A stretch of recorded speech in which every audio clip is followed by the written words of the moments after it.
staying solid. I'm staying solid. You cannot scare me. It's using all of its flank pawns to create trickery in the position. I'm not biting. Rook A1, I just play bishop F5, it goes here, and I play knight D5 blocking the center. At this point, I'm totally confident. It does not have the required piece coordination to win the game. Knight B4, knight C2 is incoming. It takes, I take, it attacks, I trade. It doesn't matter because queen B4 check, it has to go backwards. So we just traded 2 more pawns, and I stabilized the position. At this point, full of confidence. I'm like, ain't no freaking way I'm gonna lose to this bozo. Ain't no way. Straights out here. We're gonna convert this position. Knight to B3. Queen back to D8. Now I want to castle by playing bishop here. But while I'm at it, I'm gonna play A5, and then I'm gonna grab another pawn. Now I have a 3-pawn advantage with an extra queen. Easy peasy. Castles. Advance the pawn. Bishop F3. I just gave it up. I said, you know what? I want the king to be open. You know what Leela did? Hides behind my pawn. It doesn't want its king in the open, right? Because with the king in the open, I could have attacked like this. I could have, I could have sniped down the board. Now I trade the bishop. Now we're going to start removing pieces from the board. Takes. Knight B4, holding everything together. Castles. Take my bishop. I don't care. Queen goes here, targeting the knight. King slides out of the way, making sure it's never in danger, and also a G-file attack. It blocks. I slide the bishop back to G6 just to protect some squares. It takes. I play rook C8. I'm going to pick up a pawn. Knight D3 attacks everything, and now, very simple. Just take the rook. Because this position, I don't care if I'm playing Stockfish, Leela, they could even team up. I could play both of them together. I will win this position 99 times out of 100. The one time I fell asleep. This is easy. White doesn't have enough pieces. I'm still going to be scared, and it's still going to play very nice defense, but I'm going to pry apart the position. I'm going to trade. I got, 2 pieces off the board there, and I'm up a bishop and a bunch of pawns. We just need to remove the rook from the defense. We advance our pawn all the way. We trade down. And again, if I can't win this position, I should probably... I should probably play a different game. Rook F2. It went for a stalemate trap. That was very clever. Rook H3. It goes for a stalemate trap here. Right, very nice idea. I give a check. I take. Now it's over. It loses its last piece. Rook F3, Rook G3. And I advance with my king. And it was mate, and I managed to win. But that was like, I was like, okay, look, that was a joke. So it's evident that if you play aggressively, you don't let it seize the initiative. The only way that it can do anything with its position is to give up material. It has to give up material to activate its pieces. So it will do that. So at a minimum, you will start the game with a 11-point advantage, 10-point advantage. That was easy. All right. I thought, you know what? I felt a little bit bad. Let's play something more closed. I want Sicilian defense. E4, C5. All right. It went F4. That's the Grand Prix attack, or it's kind of like, I don't know, it's some sort of F4 system. D5. I want my queen out. It closes the position. I get even more. I play E5. I want to rip open the position as fast as possible, right? It goes here. Now simple. I take. Okay, we traded off 2 sets of pawns. I develop. Now, actually, in this game, I got into trouble. In this game, this was the game that I just played after winning, and so I was full of confidence, but actually, I got really nervous right away because I was like, uh-oh. 用新粉底吗？脸这么亮，手累。隔糖素小白瓶，淡化暗沉，晶透高光，看得见的亮白水嫩，一直是它。Olay 专研科学护肤。还有福茂治咳膜衣锭，专治咳嗽、喉咙痛。 It's coming in with the knight. It's coming in with the bishop, right? I'm a little bit nervous here. So what's funny is after this check, I just moved my king. So now I can't castle. Could I have like given up my queen for a rook here? Yeah, but I didn't want to. Castles, bishop e6. And I was like, I think what's going to happen in this game is Leela is going to attack me viciously. It's going to attack me with all of its pieces. But it's going to get to a point where it cannot beat me because I have a queen. It's going to utilize all of its maximum resources attacking me, right, with all these pieces. but it won't be able to beat me. My knight, my queen, everything is protecting my king, and at the end of the day, I can simplify to an endgame where I will win. And that's what happened. It took my bishop, I took with the queen, it went here, and I went here. It attacked me, and I went back, and I was like, now what? It attacked me, I went back. Now what? This is my defensive setup. It brought the bishop back, which I immediately attacked. It's like, okay, I'm gonna get rid of the bishop. You're gonna start losing your attackers. It went here.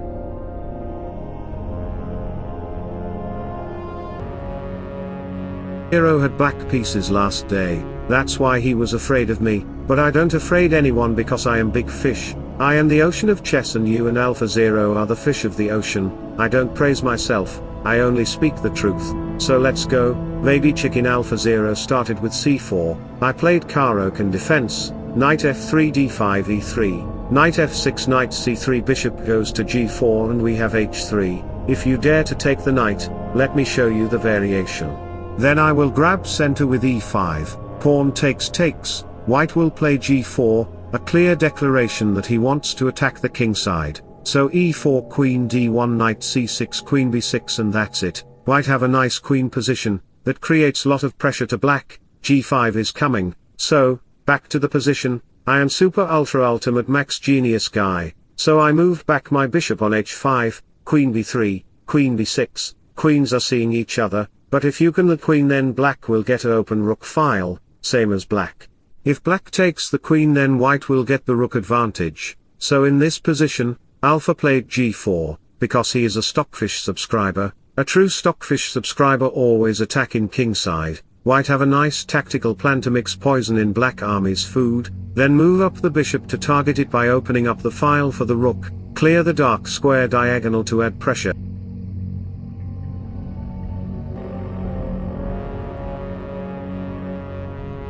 Bishop g6 g5 knight goes to e4, c takes d5 and if you take it, let me show you the variation.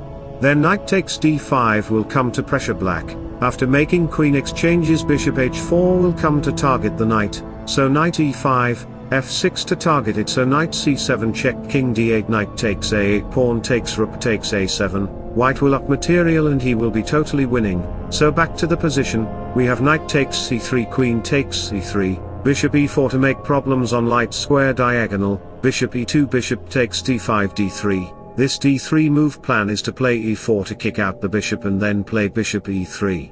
So I take the knight with my bishop, bishop takes f3, Alpha have bishop pair and I have inactive pieces, so I move my knight to d7, e6 and long castle is my next moves, bishop d2 by Alpha, e6 and he played before, this move is clear that he don't want to let me castle in queenside, he want to push his army in queenside, so bishop d6, a4, I played castle in short side, but he have these guys to attack me, so he did it. This dark square diagonal is controlled by black. It is an open challenge for me to overcome Alpha Zero's attacks, re-rotate the bishop to attack him in kingside, okay queen back to d8, a5, queen e7 bishop g2 e5 king to e2, this king will stay in there, donkey bonk loud. Alpha have a nice tactic to break my pawn structure and its strategy, so I played rook to c8 rook c1, king h8, this king move plan is to play h5, after takes and knight takes,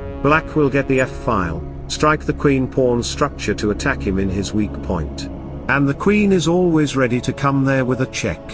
White have to play correctly because his king is not castled, and he needs some extra security. Alpha played queen b3 rook d8. f5 is coming so rook to g1, putting the tanks in front of the king, I played f6, Alpha warns me with e4, how dare Alpha warn me, I will eat you in my dinner, Alpha said, I have a nasty checkmating sequences with my bishop and rook to destroy you, I said, go ahead, do whatever you can do, after takes, rook takes e7 is coming, if you are a human and play a natural move for example c5.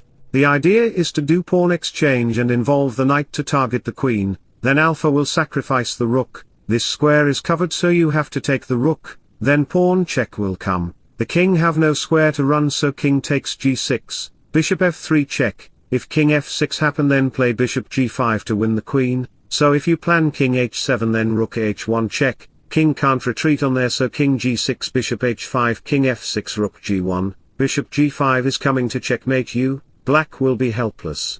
He can't do anything to save his life. Black will lose his queen, and then queen h6 will come to checkmate you. Game will be over, so back to the position. I played g6 to block the position. Bishop h3, Alpha want to double up his rooks on this file, so I played rook f7. Further plan is to double up my rooks to attack him. Rook c1, and Alpha can play bishop e6, target the rook and seize the light square diagonal. a6, bishop e6, rook g7, bishop c4, and after some more moves later, white targets to the pawn with the rook. c5, queen a2, pawn takes. If you dare to take the pawn, let me show you the variation. Then rook check will come. Knight blocks rook c1, rook b8, takes, and white is totally winning because his pieces are mostly active. Black pieces are very much passive, and black have weak king and weak pawns. Few moves later we will see rook c6 to target these pieces with the rook and queen, so knight c7 to target the queen. Queen here, knight e8 to protect the bishop, rook c8, and that's it. Black is out of move. No matter what black will play, he will lose the game. I hope inferior humans can solve this position. Queen d7, then Alpha will sacrifice the queen on d6. After takes here, takes and checkmate, game will be over. So, back to the position. If you haven't subscribed to my YouTube channel, then guys, what are you doing? Like and subscribe to my YouTube channel to reach me 100k. Now enjoy the game with my beautiful piano music.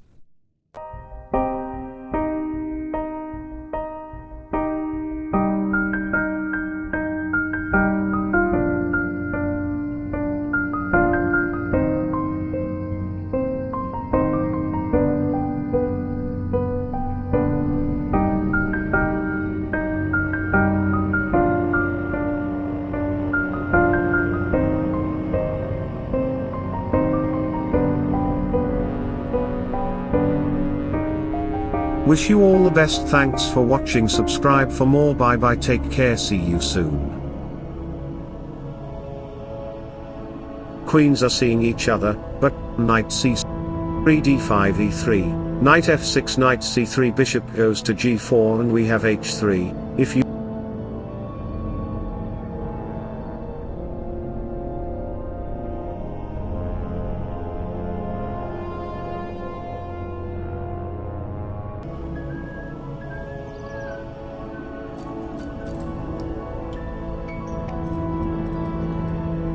Oh, how many times has this song come on today? I feel like this is my third time hearing it.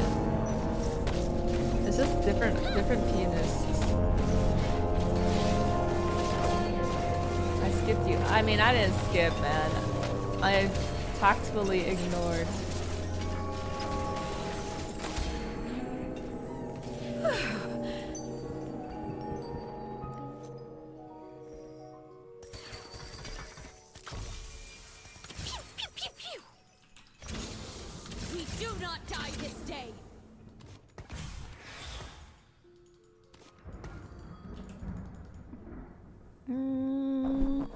We need pen. I'm kind of down for this.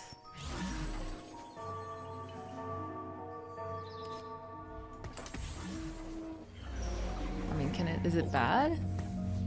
It can't be bad.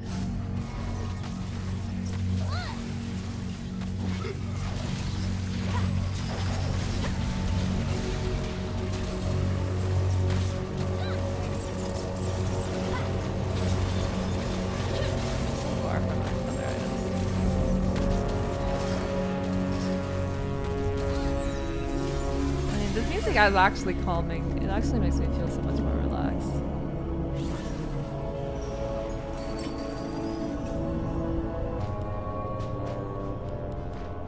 Oh, 这两个打光了吗？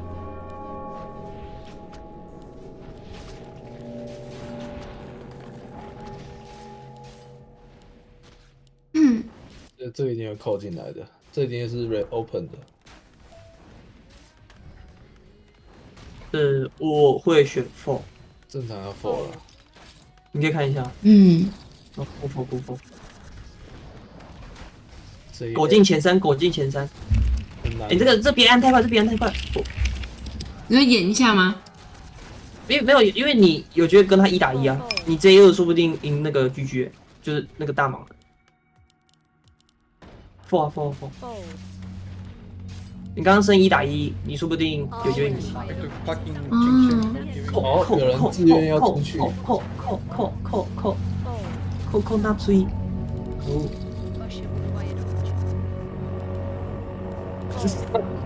最烂的牌出啊，要吗？要吗？可以啊，你刚要，我觉得要。2你的幸运牌。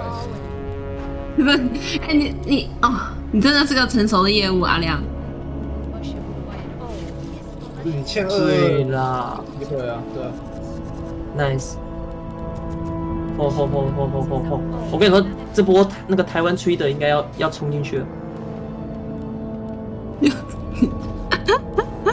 他已经被吃2次1BB 了，还没脾气吗？对。你看，他扣了，你看，这是什么 ？Q 是打什么 ？AJ。我操！啊？哎，你顺子。0-4，干！他妈干！哎，你想因为禁言哦，但我就30天不能讲话哦，会禁言的哦。哎，再加，再苟住，有牌在玩，哎，有牌，出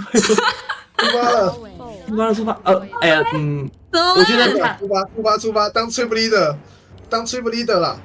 我觉得可以。可是我跟你讲，这个第1名他什么牌都会这样打，只是看你撞到底端还是顶端而已。不要 Q 比较久，再一张，不要 Q 比较久。没有帽子吧？没有 ，nice。哇，哎，情绪低的，直接换你当第1了，换你做他做的事情。不上头，我们不上头。这边这个很扣这很扣还是你 all in？ 你 all in， 你挡阻挡后面，直接 all in， 这直接 all in。是，你阻挡后面2家，哦干 ，Q。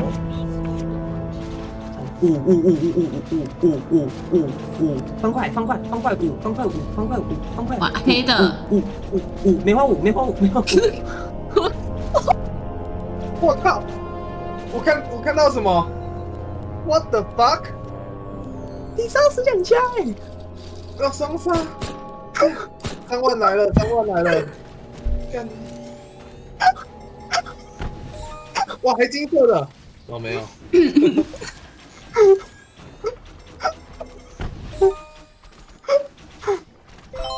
哇！啊，这个 GG Poker Fish 随便打。哎，认真一点，第一名，好吧，我们第一名。好。哦，就是直接下路啊，直接干他，下路直接干他。让 check 还是全下？3打个3 BB。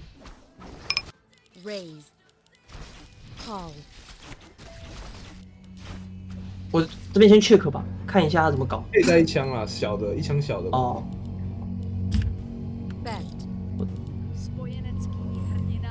Battle 4，没中。Nice。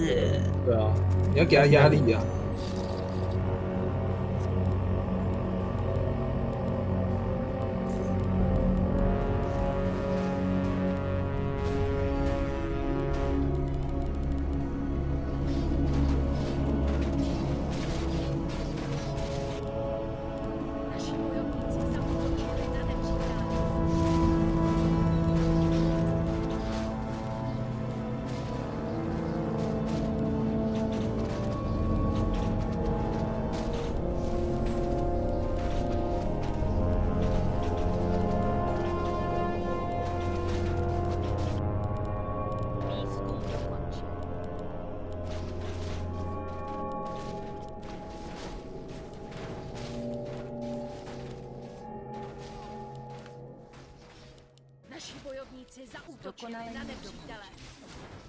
We can break this.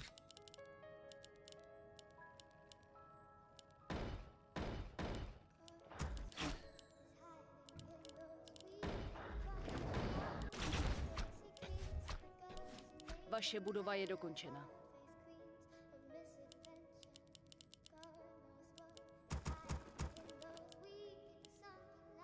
I mean, what is he doing? He is doing nothing. Unge, was ist das?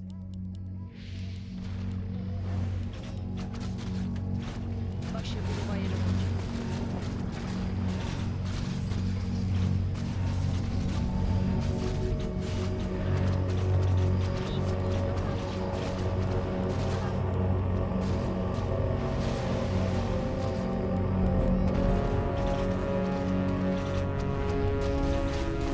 Why it's so bright?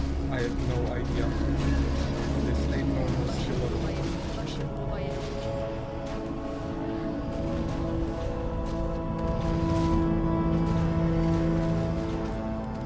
Spojenecký hrdina Baron.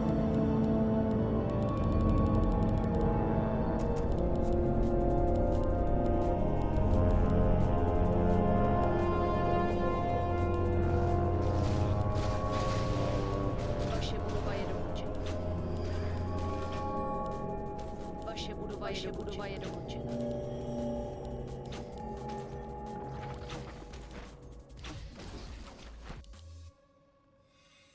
Tell me I block myself. Don't tell me. Don't.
Výzkum dokončen.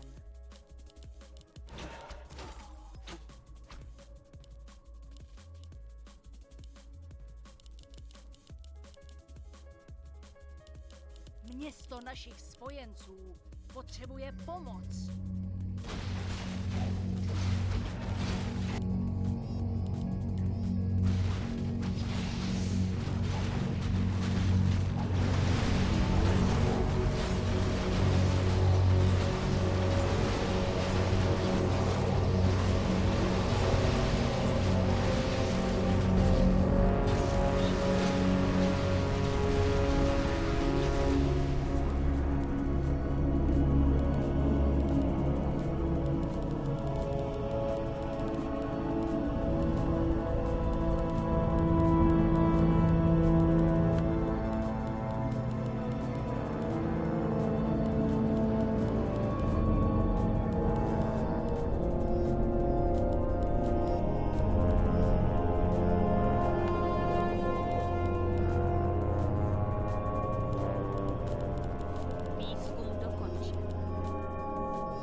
understand why you didn't go for Dead Riders.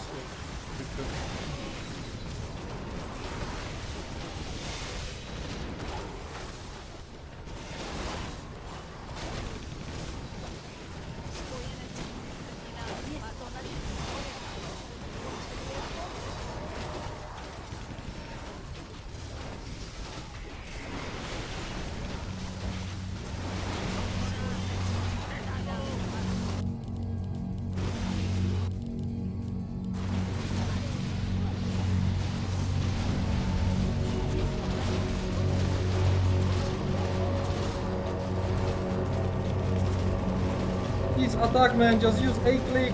Junge.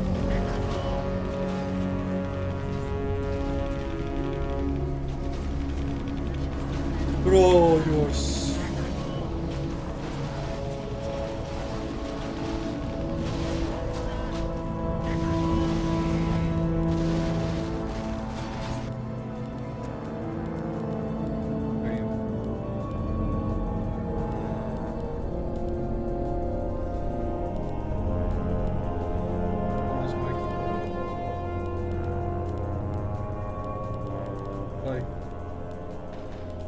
Město našich spojenců potřebuje pomoc. Vojska hráče.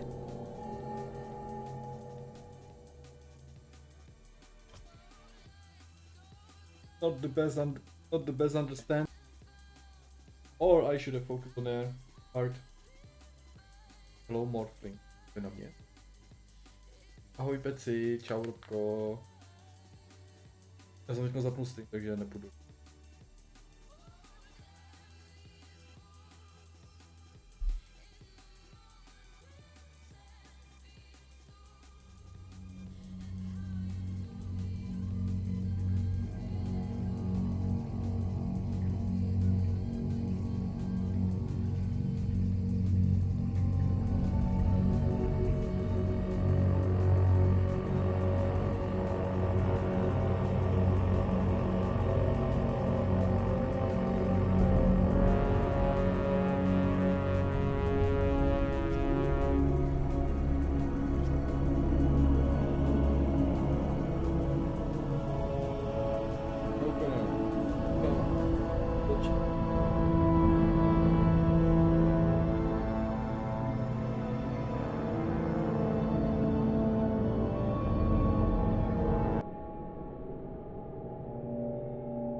看你沉沉的睡去，忍不住紧抱着你，孩子般的无限安宁，幸福就那么笃定。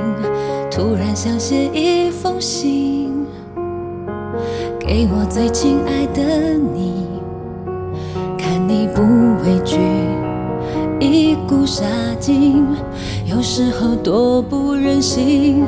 夜里无声眼泪惊天动地，我心疼你，为何倔强执迷，半梦半醒。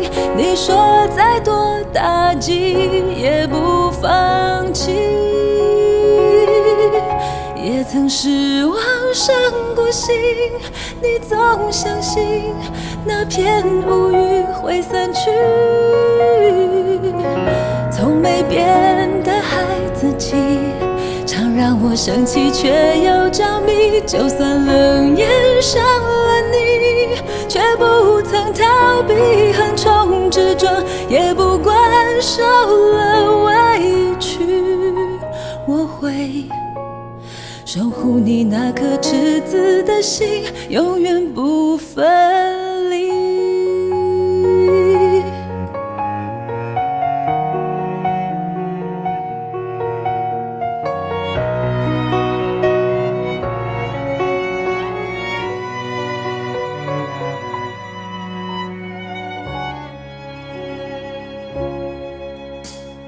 突然想写一封信，给最亲爱的你，看你不畏惧，一股杀劲，有时候多不忍心。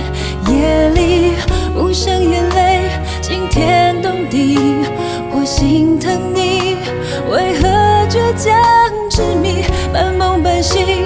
你说再多打击也不放弃，也曾失望伤过心，你总相信那片乌云会散去，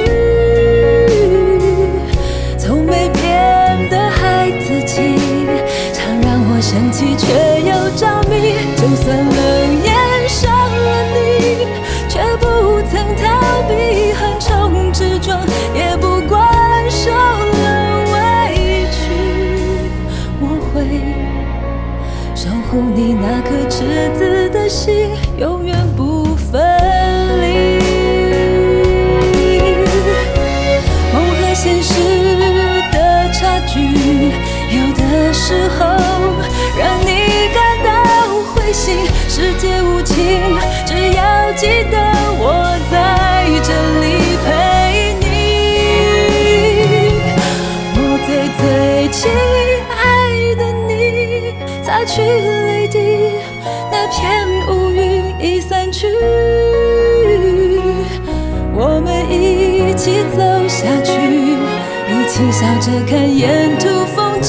我最亲爱的你，最真的一句，永远守着爱着你，带着梦想前进，珍惜那最初炙热的心。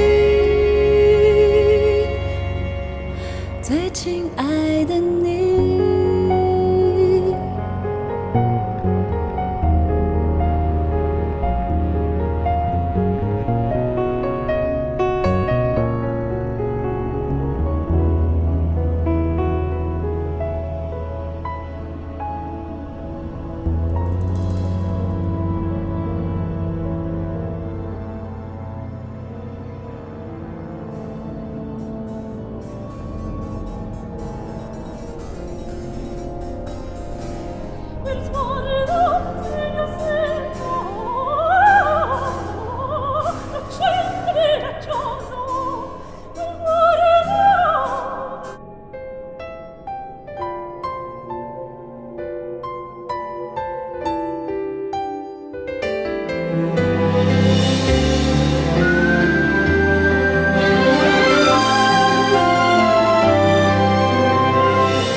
阳光洒上无尽的长路，窗外的风沙沙吹过了这荒芜，想被世界放逐，不顾一切从现实逃出。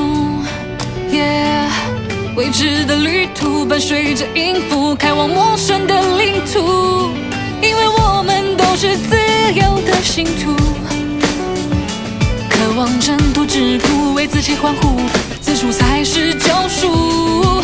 虽然下一个弯还是未知数，也许方向错误，但心的归属已经很清楚。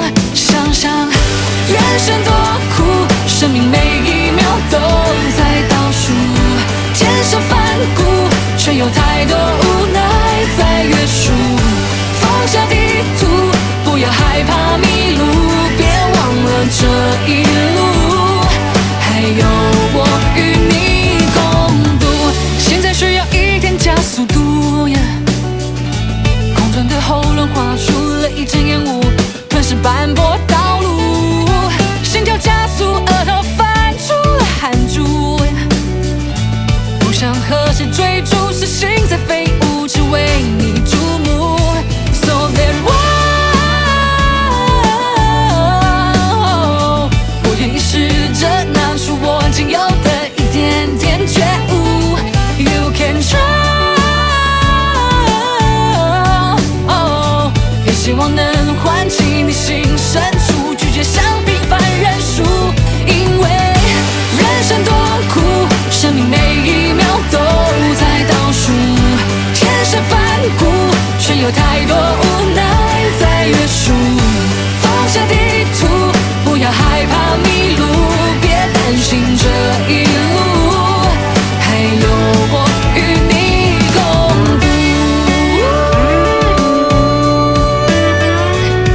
着太阳疲倦之后离开，我也一直待在这个模糊地带，等着你疲倦了回来。天黑之后才拥有光彩，才能看见微弱的存在。我就好像星星在距你千里之外，白云总是对蓝天依赖，我的爱也因你而存在，哪怕你不懂我的感慨和等待。我的爱像尘埃，散落在边疆地带，不再对谁期待，难道是一种自由自在？而承诺像尘埃，不断被时间掩埋，谁还记得大雨之中的告白？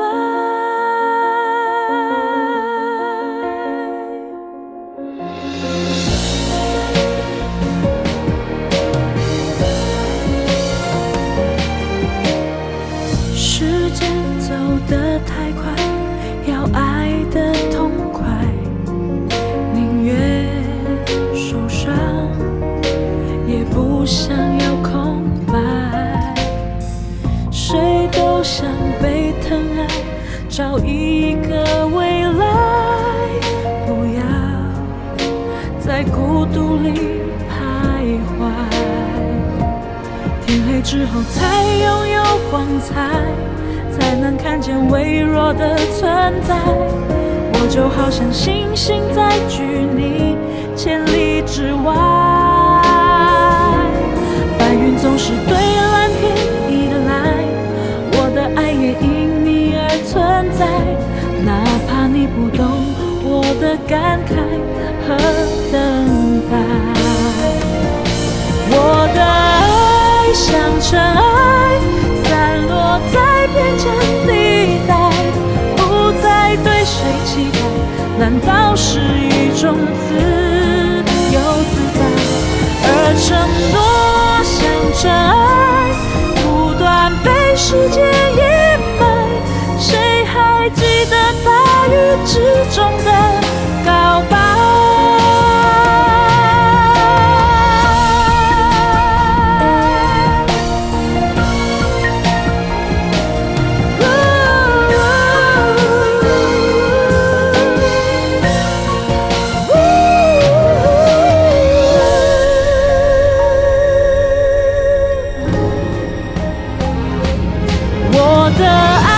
像尘埃，散落在边疆地带，不再对谁期待，难道是一种自由自在？而承诺像尘埃，不断被时间掩埋，谁还记得大雨之中的告白？谁还记得大雨之中的告白？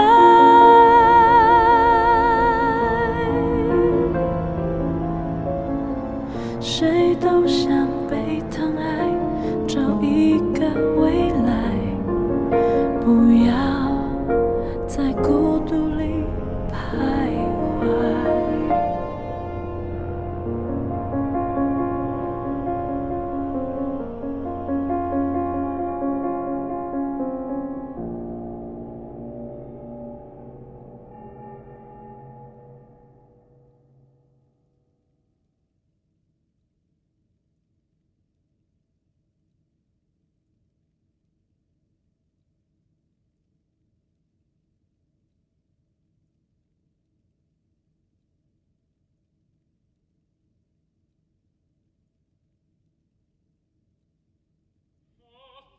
Vive sol quel cuore all'amor mio.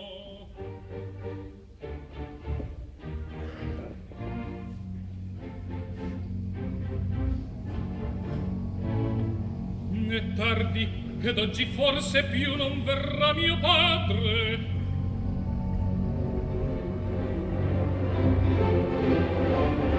Qualcuno... Por los momentos difíciles, ya entendí que la flor más bella siempre.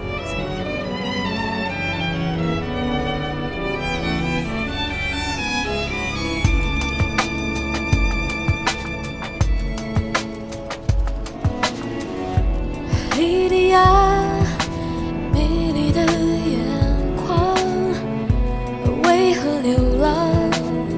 心碎的海洋，受了伤，连微笑都彷徨。Gypsy 女郎，为谁而唱？你会看见我，看见云，看见太阳，剧烈的大地重复着悲伤。他走了，带不走你的天堂。风干后会留下彩虹泪光。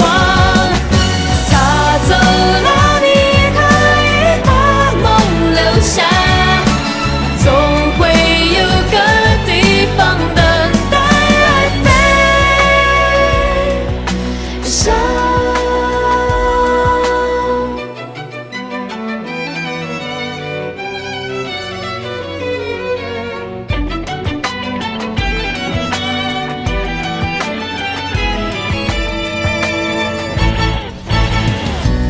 莉莉娅，幸福不在远方，开一扇窗，许下愿望。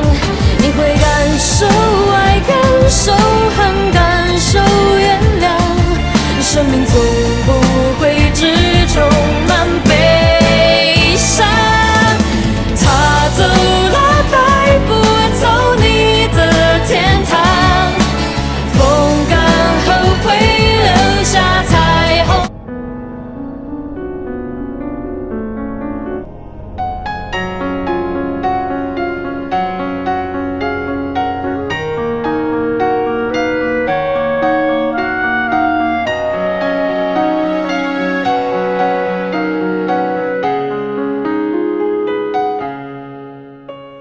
你一直说的那个公园已经拆了，还记得当着秋千日子就飞起来。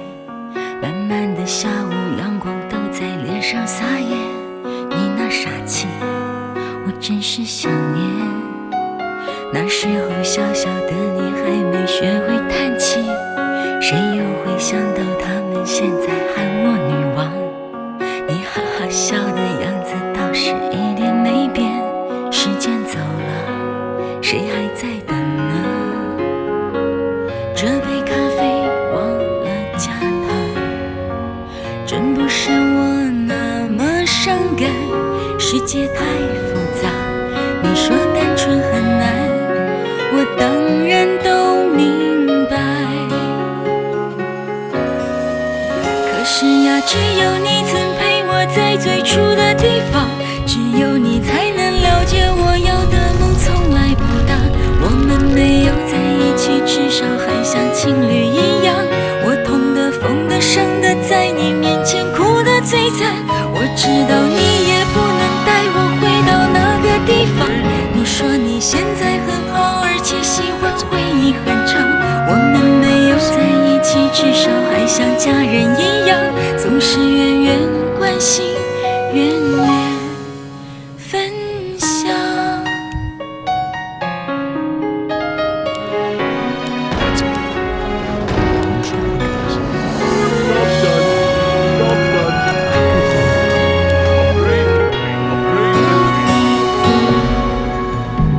那条路走呀走呀走呀，总要回家。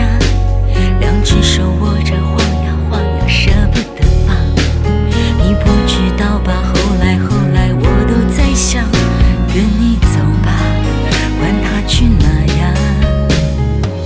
这杯咖啡忘了加糖，真不是我那么伤感。世界太复杂，你说单纯很难，我当然都明白。可是呀，只有你曾陪我在最初的地方，只有你才能了解我要的梦从来不大。我们没有在一起，至少还像情侣一样。我痛的、疯的、伤的，在你面前哭得最惨。我知道你也不能带我回到那个地方。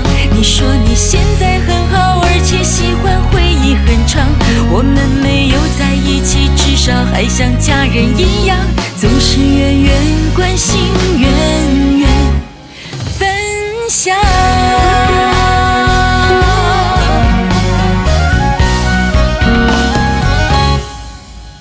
可是呀，只有你曾陪我在最初的地方，只有你才能了解我要的梦从来不大。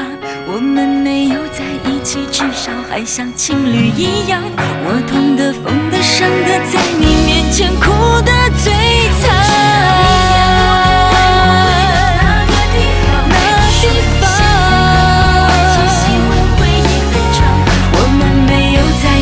至少还像家人一样，总是远远关心，远远分享。我们没有在一起，至少还像朋友一样。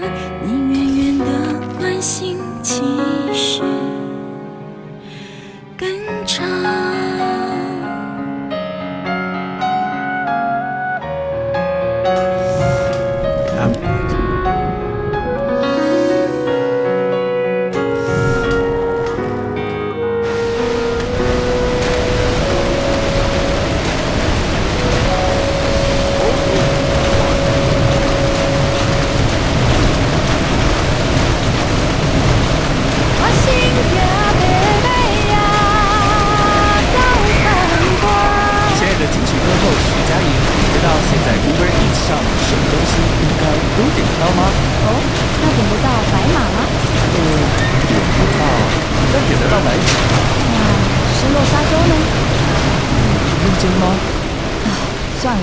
那点个螃蟹砂锅吧，在 Uber Eats 上，你想点的都点得到，应该啦。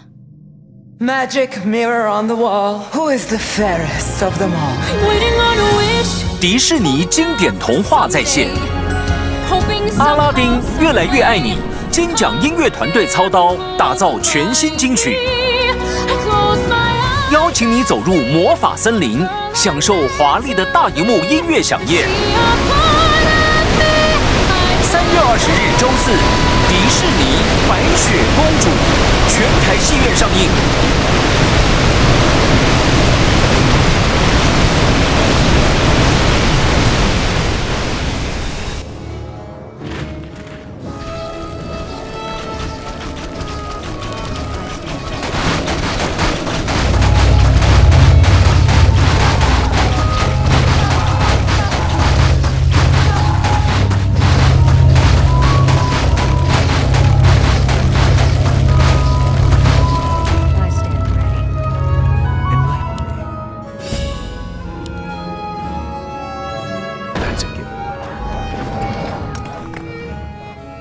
Done. I bid it. Upgrade complete. I am prepared.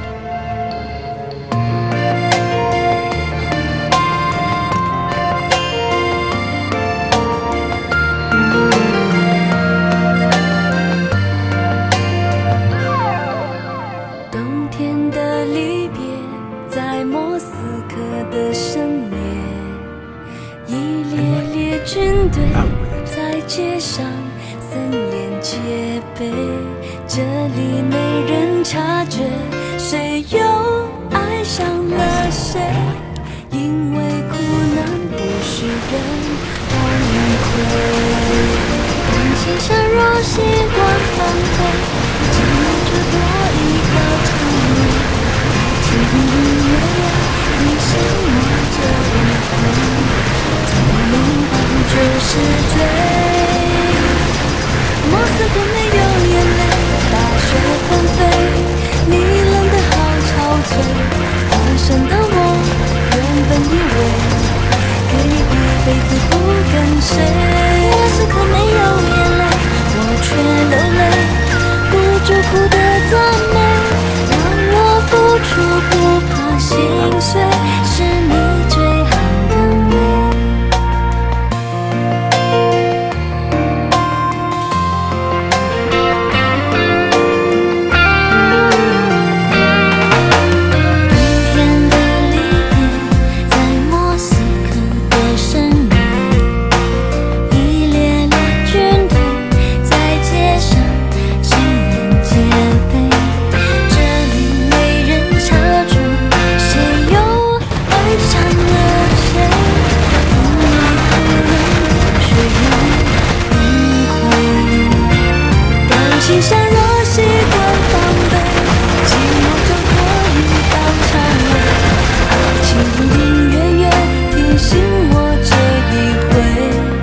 Job's done. Job's done.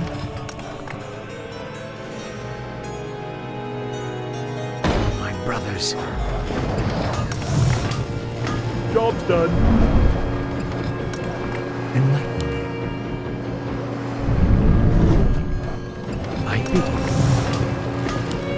Enlighten me.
Research complete.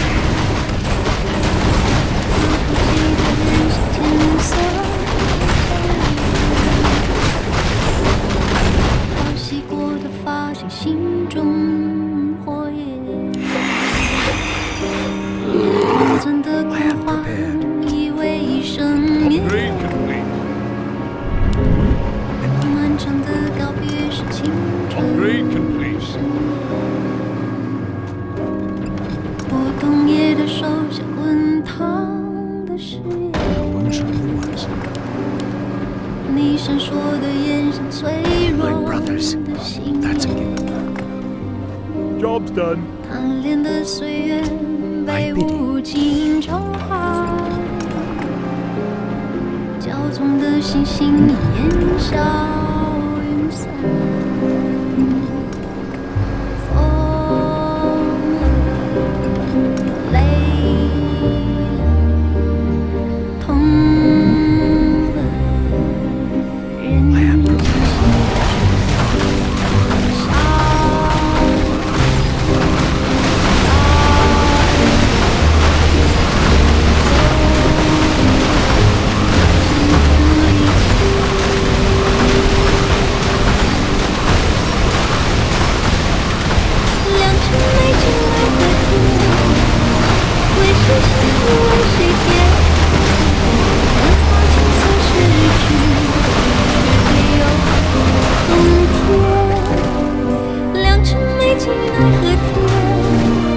为谁辛苦为谁甜？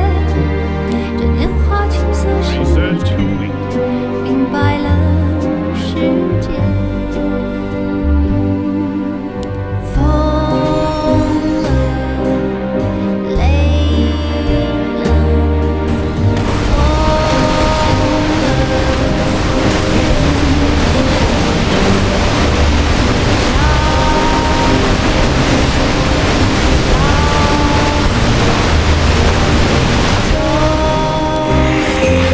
青春离奇。Has begun. Job's done. Enlighten me. That's a given. Upgrade complete. Job's done.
Job's done.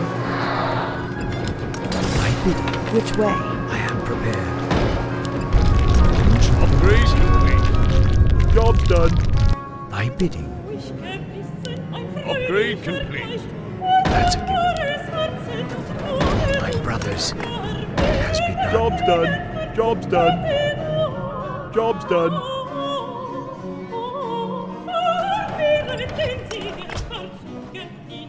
Enlighten me.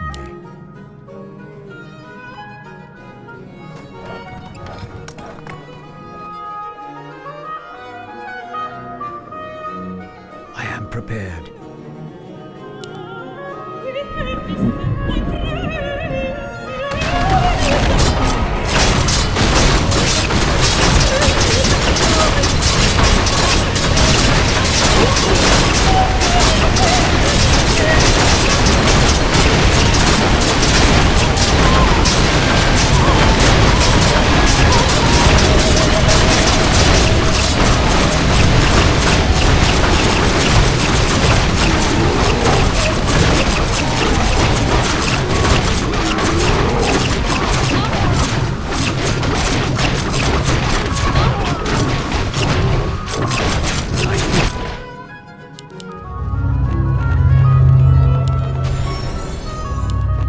Research complete.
I am prepared.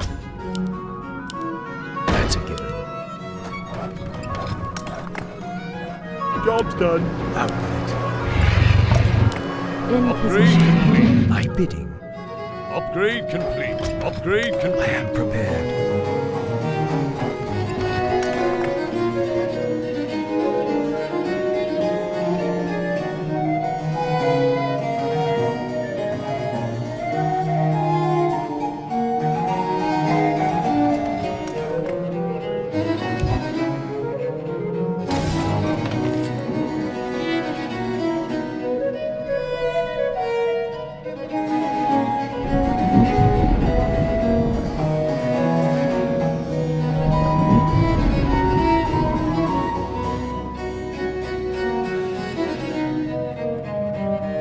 Out with it.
Job's done.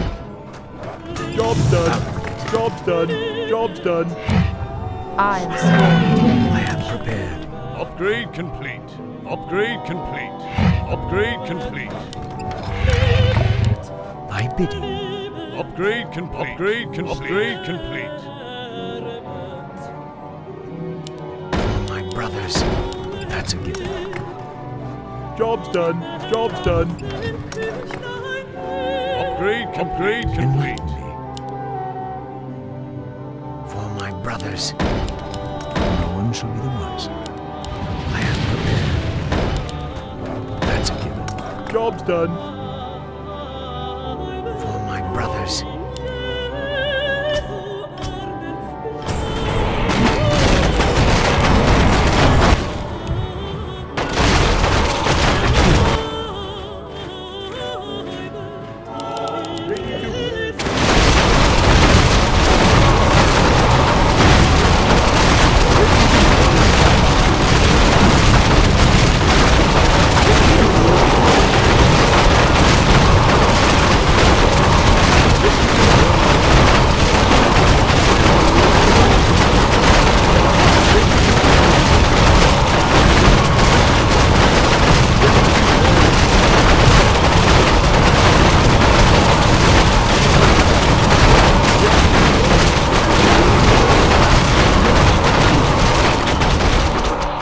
Ready to work. Ready to work. 升级聆听体验就靠 Spotify Premium，随心调整播放顺序，下载更高音质的歌曲并离线畅听，尽情沉醉于音乐世界，全程无广告干扰，用好音乐对自己好一点。点选横幅了解更多资讯。 Job's done.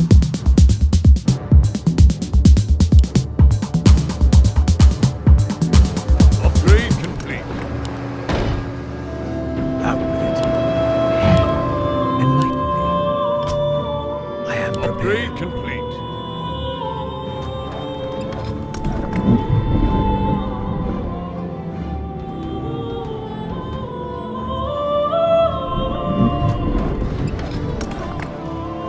Out with it.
Research complete.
乌克兰总统泽连斯基已经带领全国在俄乌战争中奋战超过1年半的时间，坚定抗俄的形象非常鲜明。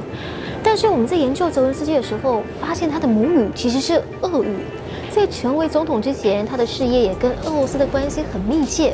可以说，泽伦斯基的人生经历其实就是乌克兰摆荡在亲俄、亲欧两条路线的缩影。到底泽伦斯基是怎么从跟俄罗斯文化共存，转变成强调自己是乌克兰人的身份认同呢？这一集让我们来了解泽伦斯基跟俄国的关系。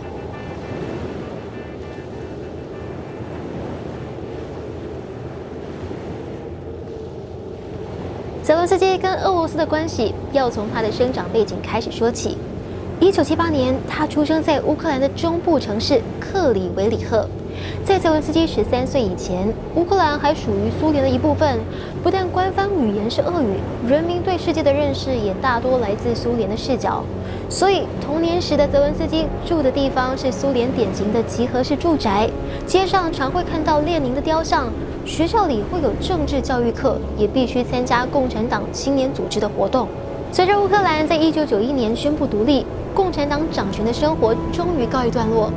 少年泽伦斯基的生活因为少了苏联铁幕的控制，很快就变得多元丰富了起来。在那个时候，有一个叫做 KVN 的喜剧竞赛节目，特别吸引泽伦斯基的注意。KVN 在俄文中的意思是搞笑跟创意俱乐部，顾名思义。比赛是很讲究趣味跟原创性的，我们可以把 KVN 的节目想象成以脱口秀为主题的选秀比赛，只不过比赛一定要用俄语进行，而且为了让表演能够引起观众共鸣，表演者需要对俄罗斯文化相当熟悉，才能快速的从生活中找到笑点。我们现在可能很难想象，很多国家当时才刚脱离苏联的控制。KVN 这个苏联时代的产物，为什么还会在乌克兰还有其他前苏联加盟国之间受到民众的热烈欢迎呢？或许是因为 KVN 娱乐性节目的本质不像共产政治思想那么让人排斥，再加上前苏联国家曾经有俄语这个共同的官方语言，过去也多少受到俄罗斯文化的影响，让这个喜剧竞赛节目的进入门槛比较低，所以能广受观众欢迎。无形之间，可能也延长了来自苏联跟俄罗斯文化的影响。不过，对当时才正要拥抱自由的泽伦斯基来说 ，KVN 就是一个单纯展现自我的舞台。或许站在舞台上吸引观众注意的表演基因，早就已经存在泽伦斯基的身上。所以，当一个观众并不能让他满足，于是他从学生时期就开始参加 KVN 的比赛，甚至在1997那一年，用自己生活的街区当作队名，成立了95街区 KVN 团队。这也是泽伦斯基演员生涯的开始。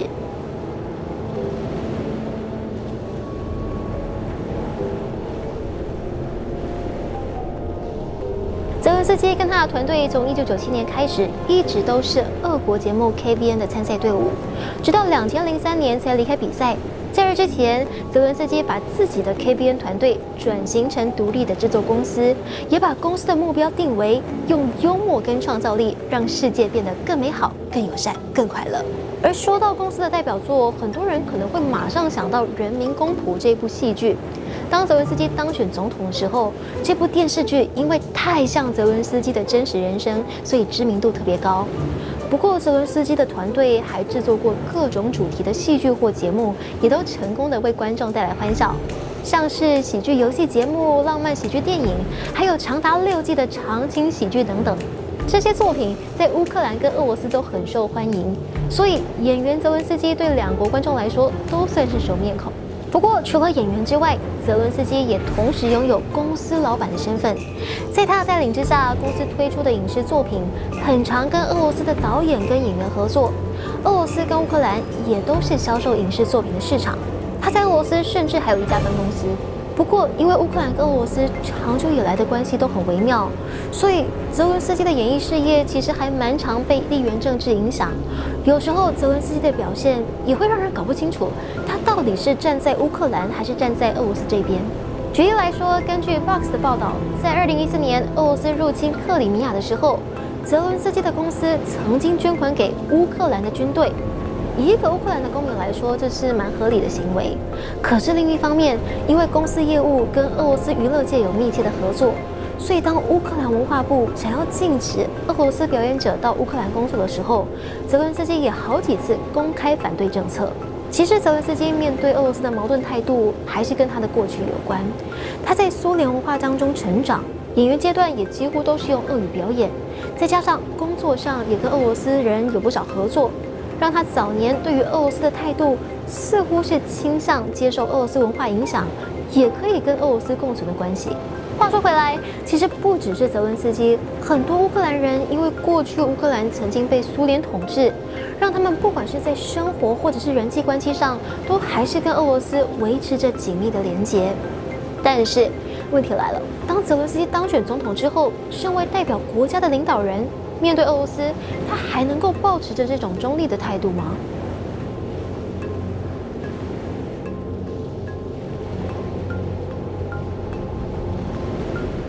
？2019年的时候，泽伦斯基就将他主演的《人民公仆》戏剧主角，以将近73%的惊人得票率当选了乌克兰总统。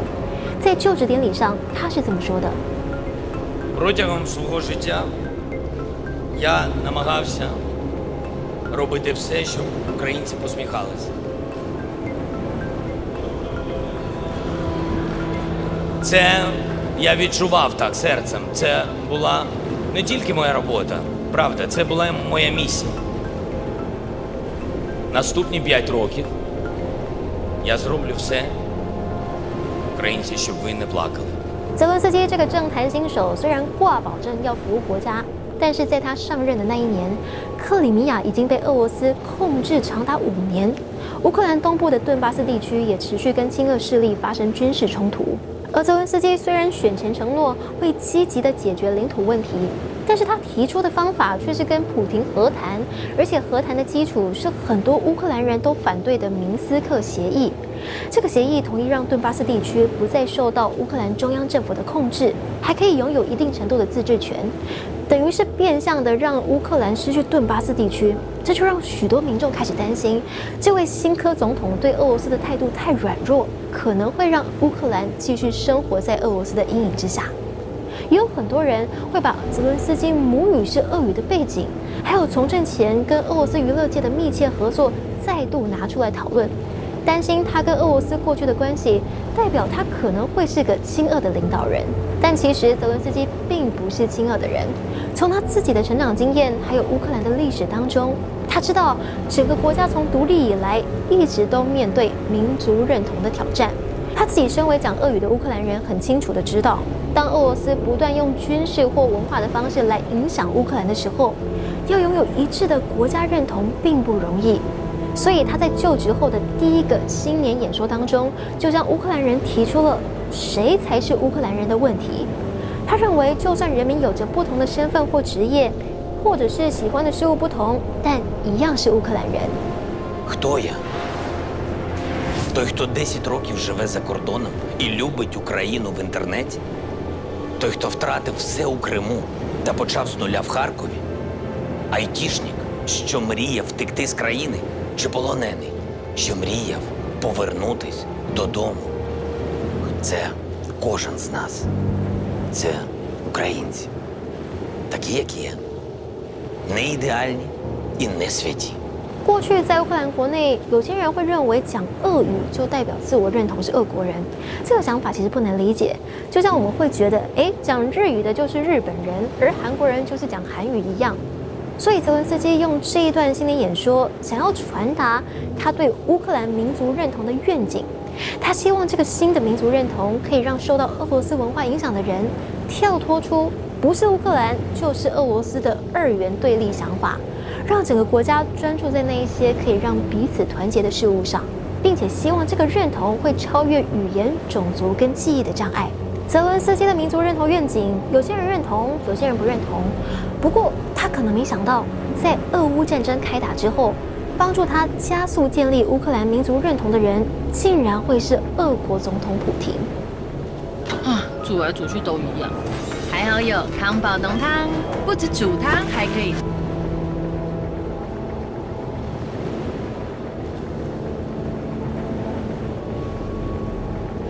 在俄乌战争开始之后，很多原本不那么排斥俄国的乌克兰人都改变态度，从语言开始坚决地跟俄罗斯划清界限。就连主要使用俄语的乌克兰东部、南部民众，在战争开打之后，把乌克兰语当作主要语言的比例，也从2012年的10%大幅上升到70%以上。虽然在俄国入侵之前，乌克兰国内就已经开始讨论要把那些苏联时代遗留下来的地名啦、雕刻啦一步步取代掉，但是战争大大加速了去俄化的进度。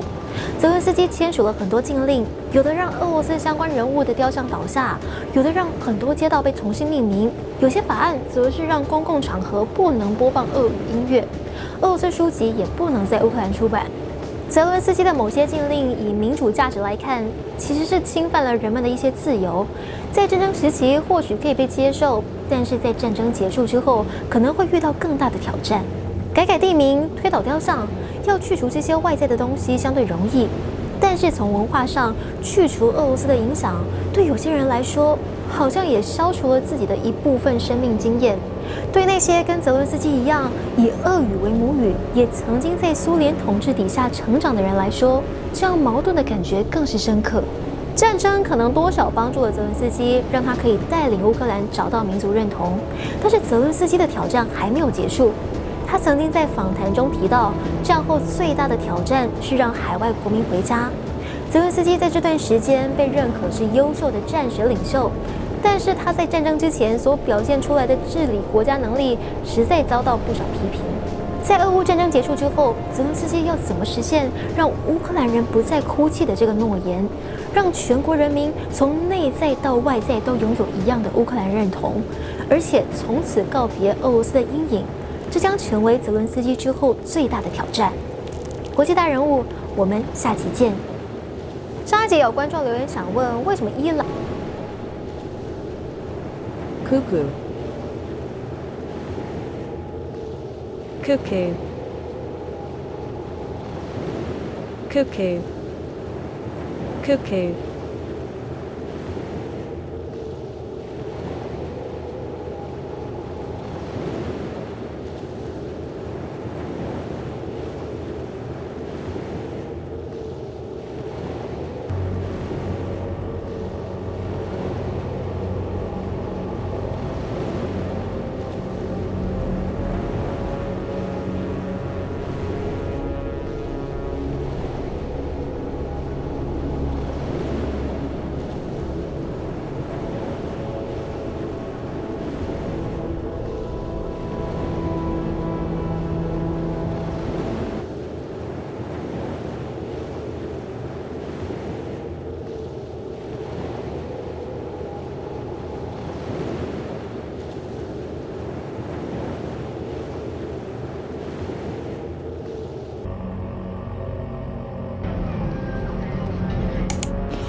켜졌는데? 뭐가?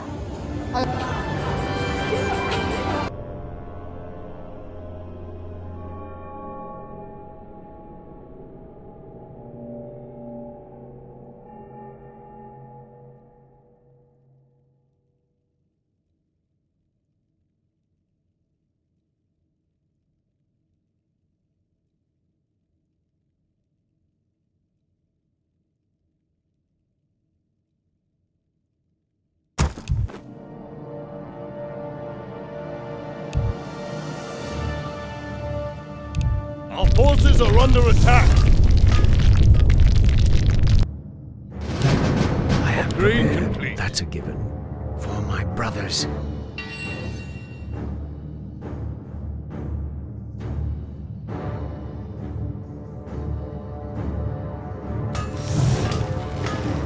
Out with it. It has begun. Job's done. Enlighten me. For my brothers. Job's done. I am prepared. Upgrade complete.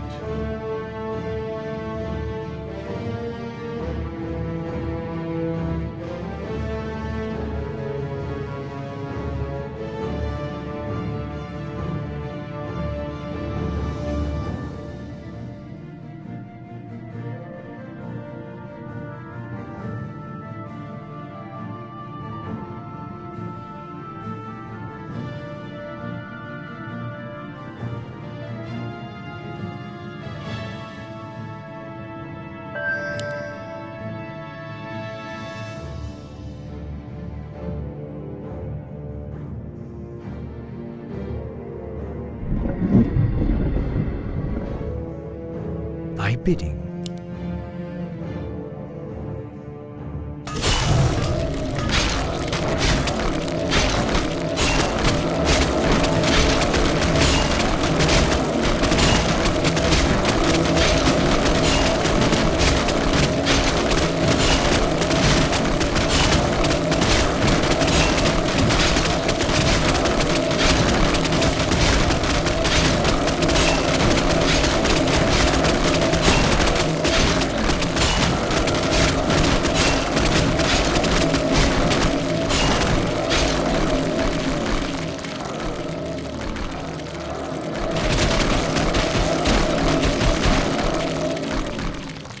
Enlighten me.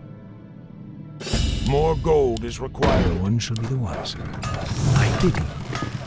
Job's done.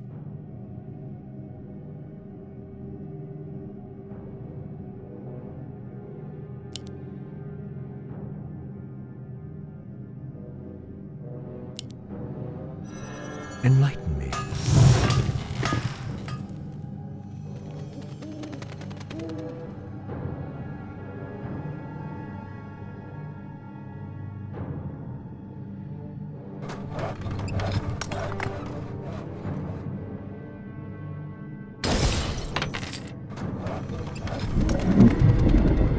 Out with it.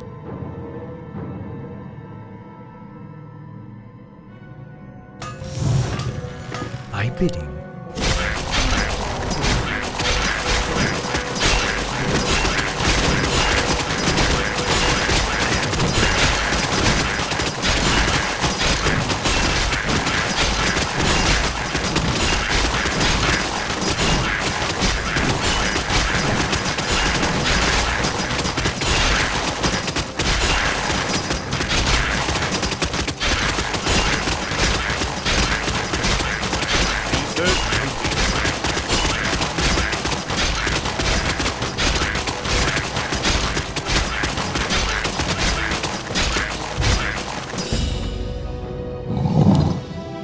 Bidding.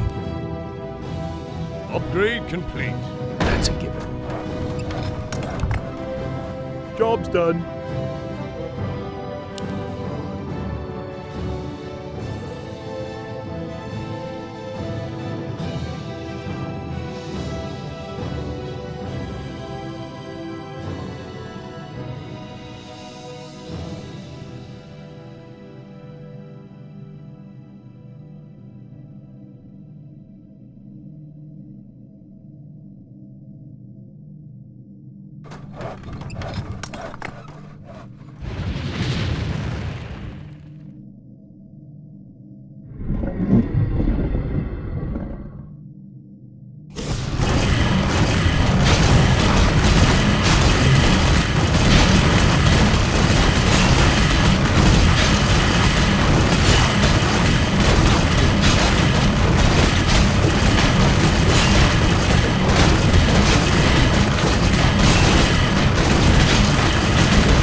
Thy bidding. Upgrade complete. Research complete.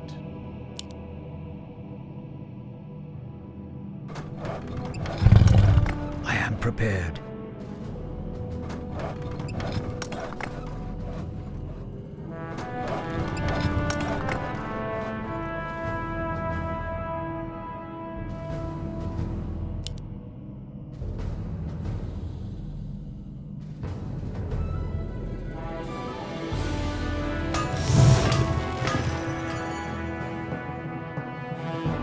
Out with it.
Job's done. Brothers.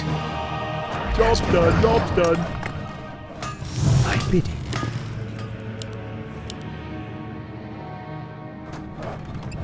For my brothers, no one shall be the wiser. Job's done. Job's done. Enlighten me. Upgrade complete.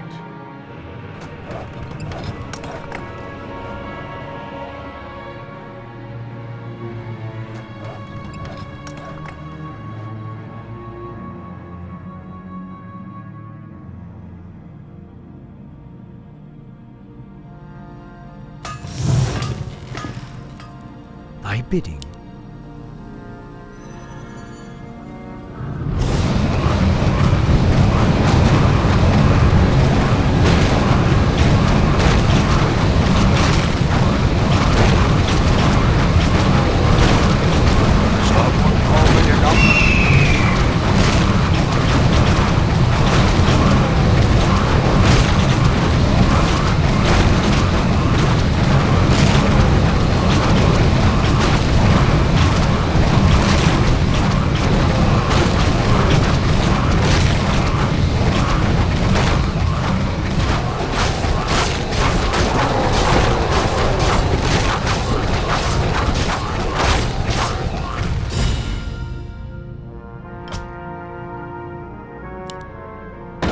Brothers. Out with it. That's a given. It has begun.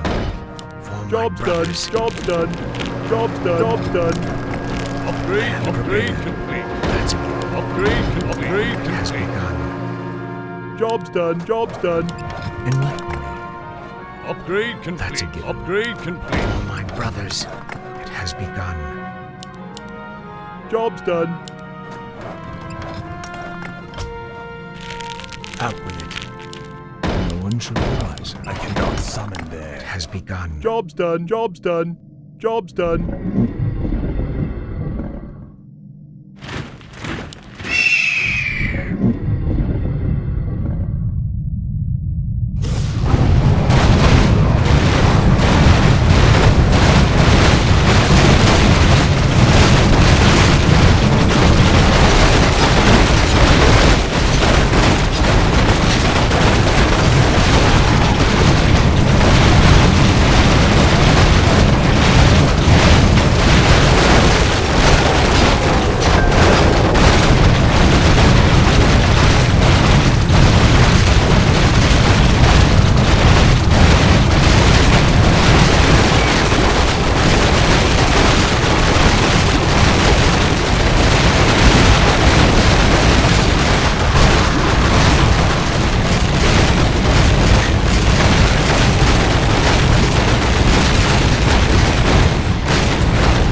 prepared. Upgrade complete. That's a given. No one shall be the wiser. That's a given. For my brothers, it has Job's begun. done. Job's done. Job's Enlighten done. me.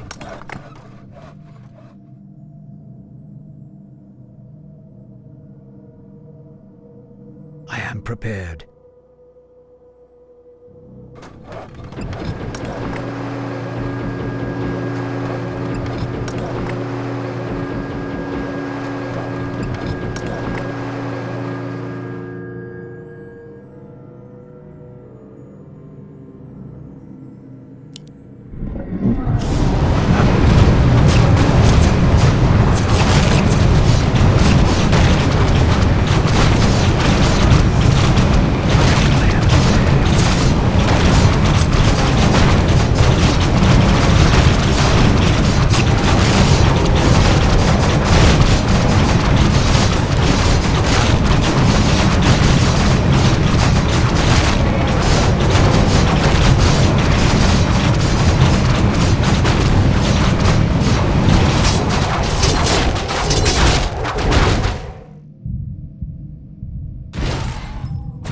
Research complete.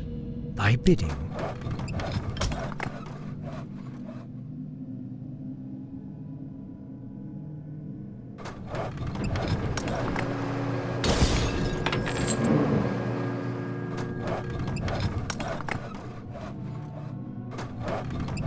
For my brothers. No one shall be the wiser. Job's done. Out with it. That's a given. Upgrade complete. It has begun. Job's done. Job's done. Job's That's a done. given. Job's done. No one shall be the wiser. Job's done. Job's done. Job's done. Job's done. Thy bidding. Job's done. Job's done.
Shall be the wiser.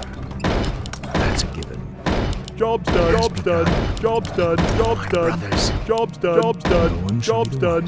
Job's done. That's a given. Job's done. Job's done. Job's done. Job's done. Job's done. Job's done. Job's done. Job's done. Job's done.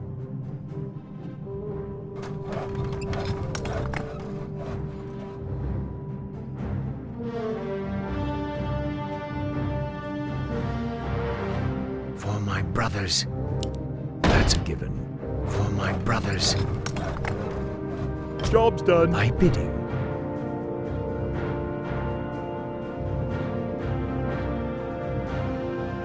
I am prepared.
Enlighten me. Job's done. Out with it. That's a given. Upgrade complete. No one shall be the wiser. It has begun. Job's done. Thy bidding for my brothers. Upgrade complete. No one shall be the wiser. For my brothers. It has begun. I am Job's prepared. done.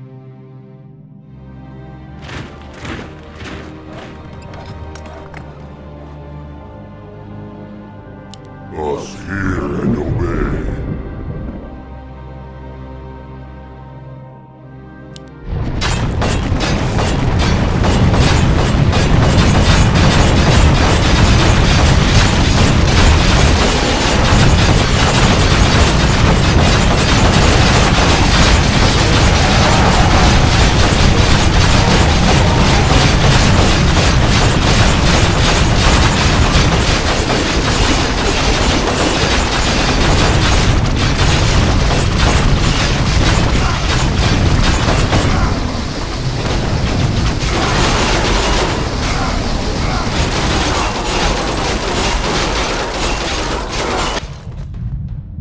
Research complete.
Out with it.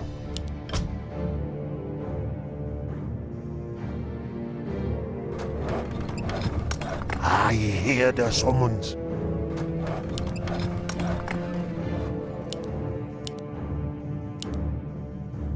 I am prepared.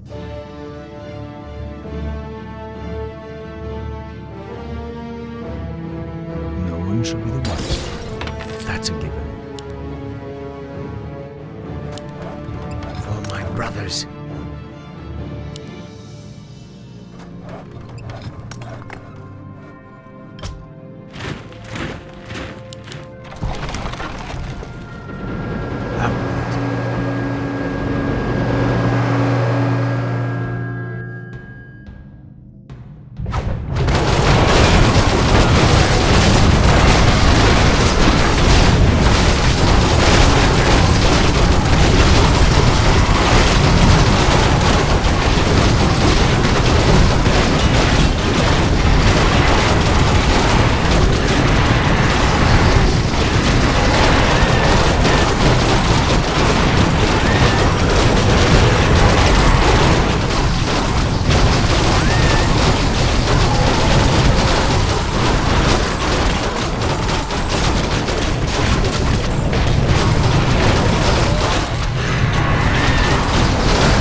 Research complete.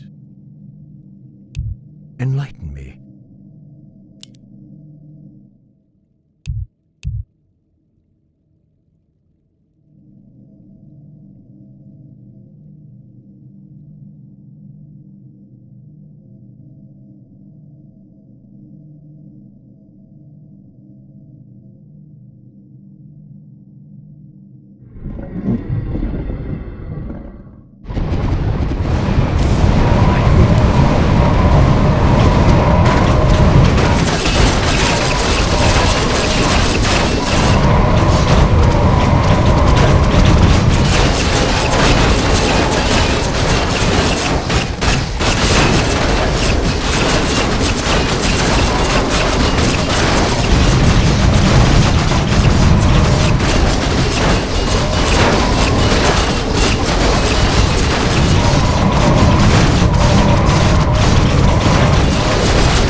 Thy bidding. It has begun.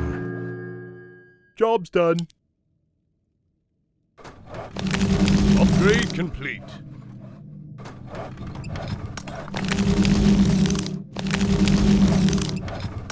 Out with it. For my brothers. I cannot summon there. Job's done. I am prepared. Upgrade complete. Enlighten me.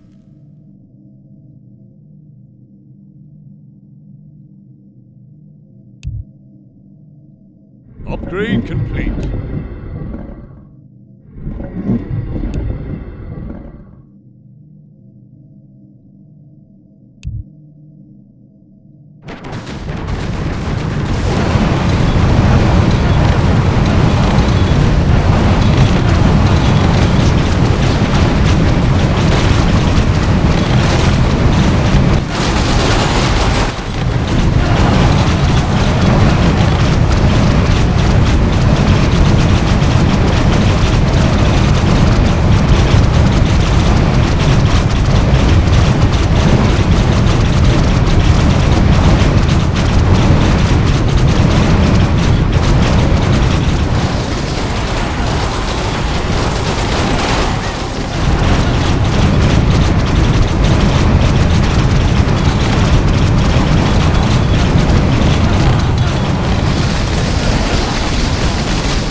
bidding. Job's done. Brothers.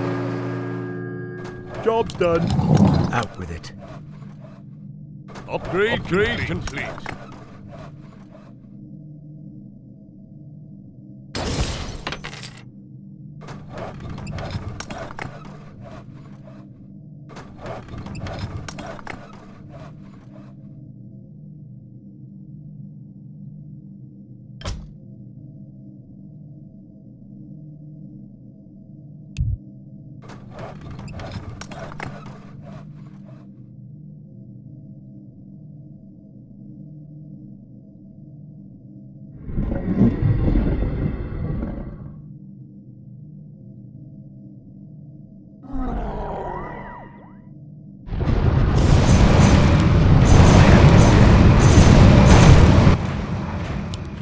Someone covered it up.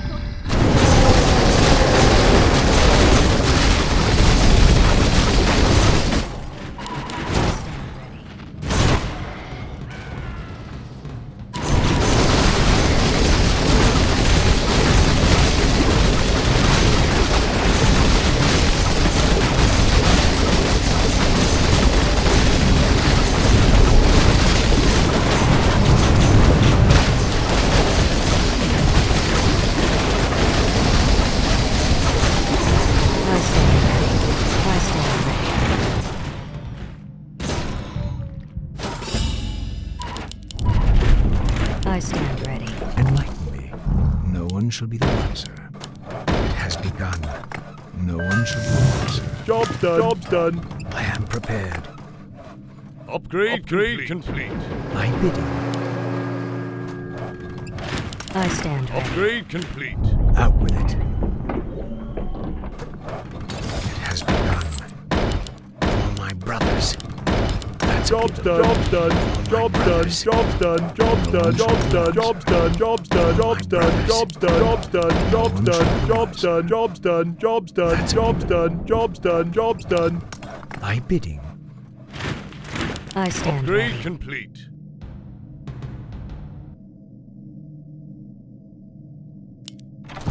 I stand ready. Ready to work.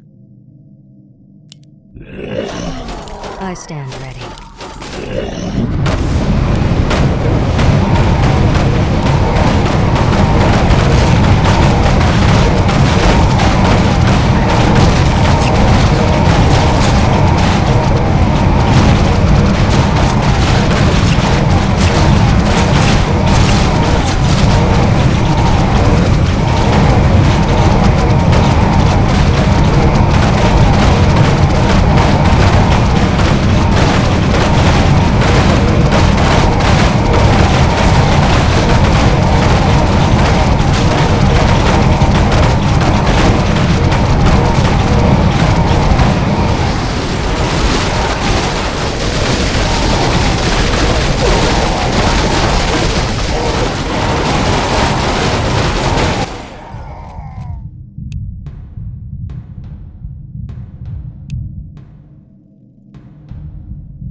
where kings race to the end of the board, and checks are not allowed. The goal is to be the first one to the 8th rank, and my goal is to win 5 games. Let's get started with game number 1.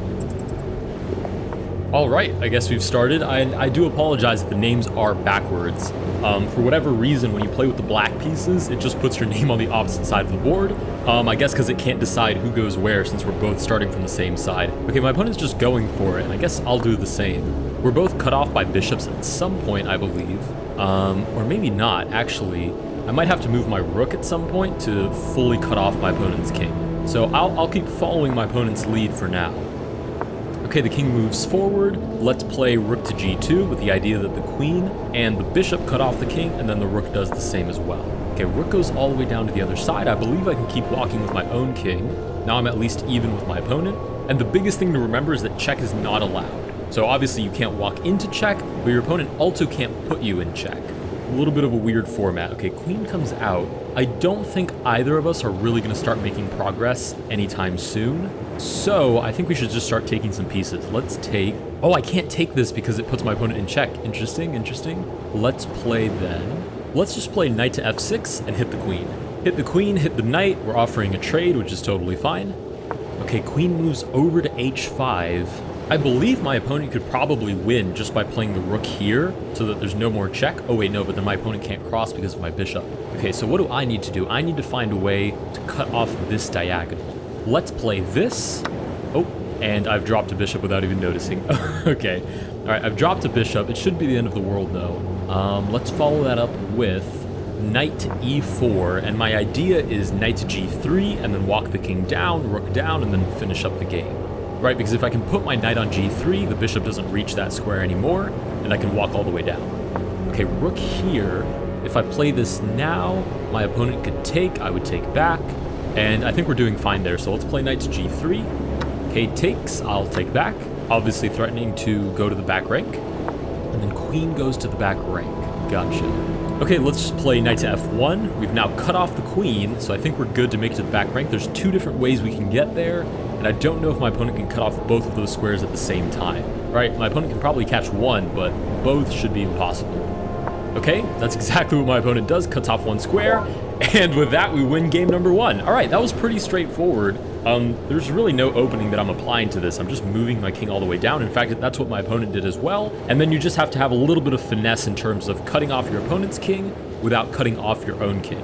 All right, with that, we win game number 1. Let's move on to game number 2. All right, game number 2, we get the black pieces again. Is this the same opponent? This might actually be the same opponent, but I can't tell. Okay, king to h3. I highly suspect this is the same opponent now. I will move my king forward as well, but this time I'm going to try to catch my opponent's king a little bit earlier in the process. Okay, my opponent has the same idea, cuts me off with the rook. I will mirror that specific move. Okay, I'll walk forward as well. King to h5, and I think this is where I want to start cutting off my opponent's king. If I play knight to f5, I guess my opponent could just take and then take back, and then there's only this bishop. But then there's also the queen, so maybe it's actually worth something. Yeah, let's play that. Let's play knight to f5 with the idea of cutting off the king with the bishop. Rook comes all the way down. I can't just take. Oh, I can't take because it puts the king in check. Okay, interesting. I can probably copy that strategy though, right? We're still cutting off the king. I guess my opponent can take the bishop. All right, we get knight to c, well, I'll call it knight to c5, cutting off the bishop, but I guess I can just take that though. Yeah, I can just take it, and then we're still cutting off the king, and now it's going to be a lot harder to remove this bishop. Okay, we get queen to a5, and even though you can't ever give check to the king, having more material is still advantageous because it gives you more ways to cut off the king. I don't think this does anything new, so I'm going to play rook here as well. Oh, it hits the... Oh my goodness. Why would I give up that material? Okay, clearly it drops the bishop. Maybe my opponent will take, and then I can play this. Maybe it's not so bad. Okay, opponent does in fact take the bishop. Let's walk the king forward, which actually protects this rook this way and this knight this way from both of those pieces, right? Because my opponent can't give check. I guess my opponent could take with the bishop, but then I have king here, which kind of forks these two squares. Okay, rook all the way back, full commit on trying to defend that back rank. I'm going to walk my king forward to g2, and the last thing I need to do is figure out how to actually get my king to the end of the board. Okay, bishop takes. Let's take with the knight, with the idea of knight to f1 and then king to h1, which would win the game. Right, knight to f1. We'll see if there's any way for my opponent to actually defend this square. I don't believe that there is. Right, this square is a really interesting one because the only way to defend it is on the back rank or on a diagonal. A back rank you can always just block, and a diagonal is impossible because it would touch the king on the way. Okay, queen to e7, and with that, we win game number 2. Nice, that was a pretty easy game as well. I don't really have an opening, but so far, just pushing the king to the other side seems to be working, so let's move on to game number 3. All right, game number 3, we still, oh no, we get the white pieces this time, nice. All right, we'll walk forward with the king, and we're playing a 1670. who immediately removes the bishop. I will take back, because I don't think it's worth losing material. Okay, bishop to whatever square that is, pinning the rook to the queen. Can't take this because it would give check, and I'm probably guaranteed losing this material. Well, no, knight here is just free as well. There's no tactics with check, because that doesn't exist. I could play the same thing back to my opponent and still keep my king one square ahead. I guess that's fair. Let's play that. And I guess my opponent can't even take this anyways because it would be check. Okay, king in fact moves forward, which does defend the rook. Let's play now. Knight here. We're hitting the bishop, we're hitting the knight. Should the knight take, we recapture with the bishop. The pin is still there. Okay, knight takes, we take back. Oh, but we've dropped this, but the queen is also hanging. If the rook moves anywhere, I might be able to just take the bishop. Okay, let's take the queen, sure. Remember, there's no discovered check, so it's not like we're going to be checked and then lose the queen. So wherever this rook moves, in fact, it should probably move here and defend the bishop, at which point I've just won a free queen. The alternative is that my opponent just moves out of the way. I take. Okay, in fact, we get rook to e2. Let's play now. Our queen is under attack, and our bishop is under attack. I don't think we can defend both. And the obvious choice here is to defend the queen somehow. Let's play queen to g1. Queen to g1, I assume my opponent will take, and then we'll just try to beat our opponent to the punch. Now that the position is kind of simplified a little bit. Oh, king to h5. My opponent's committing to this. I guess we'll just follow suit. Let's move the king forward. Sure, king ahead. Let's play king forward. Oh, I see what the issue is. My opponent's bishop's cut off my king. So if I try to keep pace with my opponent, I'll just get cut off right here. Okay, interesting. In that case, let's play rook to f6 to cut off the king. And somehow I'm going to have to get rid of one of these bishops. So like here, for example, what happens if I just... Well, then I'd lose the knight. Okay, first things first, let's defend this rook. And let's do it with... Well, if I do it with the queen, I lose the knight. Oh, wait, I can just take this. Oh, I spent way too much time overanalyzing that. Okay, we can just take that because it's defended by the queen, and it doesn't actually give check. So that was just free. Okay, cool. And now we should have a very substantial advantage. Okay, bishop to e3. Okay, what happens if queen to f1? King takes, I take the rook, king moves down. There's no way for me to stop the king from getting to the back rank. Okay, I don't like that I have to do this, but I'm going to sack the queen. I'm going to sack the queen, then move my rook to safety, probably hitting the bishop. And I need to get my king forward. I'm only one step behind my opponent, but it is my opponent's turn, so you can think of it almost like two. Okay, rook does take. Let's walk forward. Rook takes again, probably expecting me to take, but what if I just step ahead? Rook here, I step ahead again. Is it possible to stop me? Let's give it a try. We have 24 seconds left, so might as well send it. Okay, rook comes over this way. Okay, is the idea that if I play here, then there's just rook here? What about this? If the rook comes down, I just take it. So king to b2 should be completely winning. Nice, we get the resignation. Sweet! With that, we win game number 3. Let's go ahead and move on to game number 4. Okay, game number 4. I get the white pieces again. I'll just push ahead. And I think it's worth noting that black can get a draw if white makes it to the end, but black makes it to the end on the very next turn as well. Okay, the black rook cuts off the king. Let's just play... Oh, wait, let's take this bishop. Nice, right? The rook is no longer defending the bishop. We're hitting the queen. We're hitting the other rook. To be fair, we're only actually hitting the queen, right? The rook is sort of defended by the king being on h7, but as soon as that king moves, I can take the rook. Okay, queen comes out. Let's play bishop to e5. Doubly defended by two different knights. Hits the queen again. Cuts off the rook, so maybe we can start walking forward. Okay, rook sacrifices. Pretty bold move. I assume I should take with this knight. Because that way this knight covers h6. This knight covers g6. And unless my opponent's willing to sacrifice, it's not clear how the king gets out from this little triangle of doom that the knights are creating. Okay, knight comes out, hits the rook. Let's just play rook here, hit the queen. My opponent's trying to do kind of the same thing, right? The queen covers h4, the knight covers g4, so there's no way for me to go through right now. Okay, queen comes down. Let's play rook to g4. And I know it loses the rook to the knight, but I need to get this knight off my back if I want to start making any progress. Okay, queen to f2. My opponent is quite stubborn. Sure, let's try rook to g3. Cut off the queen. If the queen moves back, maybe rook here. Ooh, okay, so we lose the bishop on f1. If I move forward, we could lose the rook as well. I would take back. My opponent would, I don't know, move here. Still walk forward. You know what? Let's risk it. Let's risk it for the biscuit. We'll move king to h4. My opponent does in fact take the rook. I'll take back. And I'm willing to bet that with this little knight formation, I'm probably able to win this. Okay, bishop comes out trying to get rid of one of the knights. If I move my king forward now, I could lose the rook this way, but I can move my king this way instead. Right, my opponent can't take because it's check. My opponent can absolutely take this though. If I take, my opponent recaptures. Whoops, terrible arrows as usual. I move forward again, my opponent comes down. It's gonna be, oh wait, my opponent can't go down because I just take. Okay, queen comes down instead. My opponent abandons the idea of the knight and moves queen down to f7 instead. I can just keep walking though, I believe. I'll walk this way now. And the idea is rook to g7, king forward, and then take. Or take the victory, I guess. We'll take, should we take back with the knight? Yeah, we have to take back with the knight.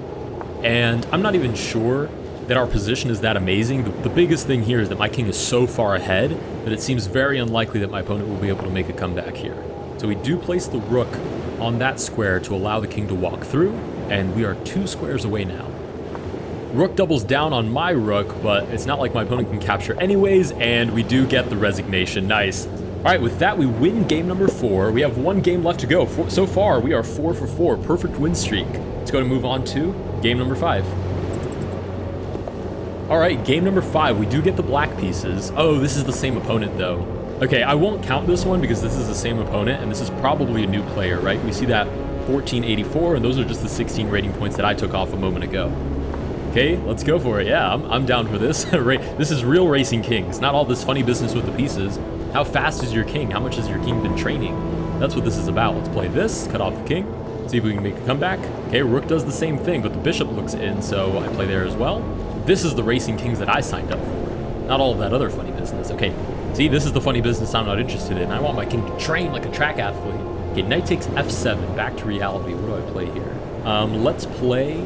I guess I have to move my queen. It's just, it's too valuable to lose outright. Or I can copy my opponent. Okay, let's do that. Let's take this bishop.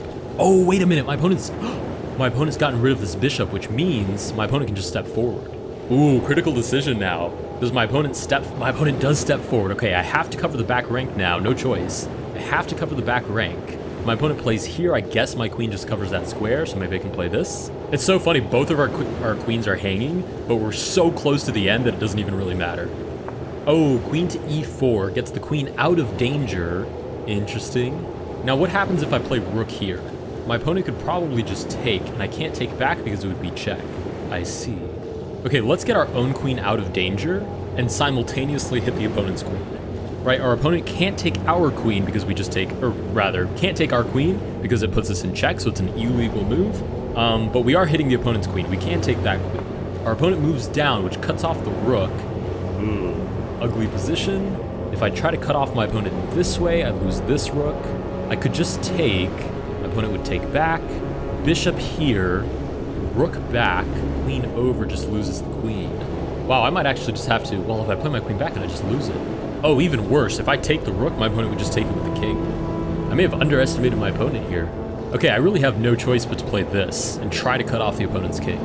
Should my opponent take the rook, I think I can just take the queen, and then I'm still covering both of these squares. My opponent could sacrifice the rook, and then I probably have to play queen to e1. Okay, queen to e2. Interesting. So now the threat is definitely to take my rook. What if I play rook to g2? My opponent moves their rook out of the way. Can't even take the queen, so it's not like that does anything. Okay, let's play bishop here, centralize the bishop. My opponent takes, I take back. Okay, rook down cuts off the bishop. I don't know that I have a way to stop that. Wow, very well played by my opponent. I fell a tempo behind. Wow, I have 18 seconds to decide my fate. Yeah, I really don't see a way out of this. Let's start by taking. My opponent takes back, sure. And I think that's it. I don't think there's a way out of this. All right, GG's. I forfeit on time, but really there was no move there anyways. And with that, we actually lose game number 5. So I guess the prophecy has come true. We do in fact get another game. Let's move on to game number 6. All right, I like the little GM thing on my opponent's name. All right, we get king to h3, we'll play king to h6. And I wonder if knights here are actually worse than bishops. They probably are, right? Because bishops are long range, they can actually cut off opponent's pieces, whereas knights can't. So I assume these trades are favorable. I'll start by taking this bishop. If my opponent allows it and moves the king, I'll take the other bishop as well. Okay, my opponent copies my move. Let's play... let's just play rook to g5. We're now perfectly symmetrical again. And ideally, I'll be able to play like queen to f6. Okay, king to h4 allows me to take this bishop. My opponent can't copy my move because it ends up in check, so it's illegal. When my opponent pushes the king forward again, I'll just take, and I will take all of my opponent's pieces if they allow it. Okay, rook takes. I'll take back with my king, or I can take the queen. What happens if I take the queen? My opponent pushes forward, I take back. Oh yeah, I'm definitely taking the queen. Right, because this early in the game, it's probably worth grabbing all the pieces you can, since it'll come in handy when you get down to this kind of last critical zone. Right, you want as many pieces as possible holding down those positions. Okay, we'll take back here with the king. After my opponent takes, I might even just take the knight, threatening to take the other knight right behind it, and we should have more than enough pieces to stop our opponent. Okay, king comes forward. If I waste a tempo taking, bishop and queen cut off the king, so king here. If I take again, my opponent takes, I take back. King walks down, I play queen here, and it should be all over. So we'll go ahead and take the knight. Okay, rook takes, I'll take the other knight. Rook to a3. Let's play our king forward, right? Because the rook actually plugs the only square for my opponent's king. We have the bishop, we have the queen covering these squares. The rook does the last job, so now this king has nowhere to move to. We'll move our own king forward. And really the idea here can be as simple as, you know, queen here, takes, and then I just use the rook to cover up the back rank. So let's play exactly that. Let's play queen to f6. Okay, king to a3. We'll play rook to d2 to cover up these last squares. Rook to d3. I can't actually take that because it would be check. Very interesting move. Let me play rook to b2. That way it's actually defended by the queen. My opponent plays here. I'll just take. Has to play back. Rook to c3. I still can't take it, and my opponent's threatening to take my own rook. How interesting. What about queen to b6? Covers the rook. And I don't think there's any tricks after that. Queen to b6. My opponent's doing a great job putting up a fight. Definitely making it tricky for me. Okay, rook to e3. Now, I think I can just leave this here since it kind of creates a wall around the king. And I can just move my bishop to f3 to cross the king over. So let's play bishop to the center. We're looking for bishop to f3 and then just open sesame. All right, rook to d3. I'll move my bishop to f3. Oh, wait a minute. The bishop was covering these squares, so now the king is threatening to take the rook again. Okay, hold on. Hold on a second. Let's play queen here. Rook takes. Oh, and I can't even take back. Holy moly. Okay, wait a minute. If I play king here, we get king there. If I play queen down, we get rook there. If I play queen here, rook back, queen here, rook back. Uh-oh. Wow, I really overestimated my chances here. Let's play bishop back. Okay, rook to b4. I could play bishop to c4 and hang on for dear life, or I can play king forward. My opponent takes, I move my king forward again. Rook goes down to the end, and my bishop is just too slow. Okay, bishop c4 is necessary here. We're both down to under 30 seconds as well, although I'd argue my opponent has the harder task here. Okay, rook back to b2. We'll move our king forward. We're at least equal with our opponent now, and I guess the threat here could be queen to f2. Takes, king goes down, I move down. Oh, rook down definitely allows me to move forward again. There's no check allowed. So now if I just play this, my opponent plays down, and I should be able to just win the game, right? Because there's that handicap for the draw, where if white makes it and black makes it on the next turn, then it's a draw, because white moves first. But in this specific scenario, we do win game number 5. Nice. I feel pretty good about that. I'll say that this feels like it has, or at least I personally have fewer strategies for this than I do the other variants. Right now my strategy is move the king forward as long as there's no free material. If there is free material, try to grab it and then keep moving the king forward. But it seems to have worked. We did get a pretty decent rating climb. If you guys did enjoy this video, please consider liking and subscribing. Let me know down below if you particularly enjoyed this variant or if there are any other variants you want me to try, and I will see you guys in the next one.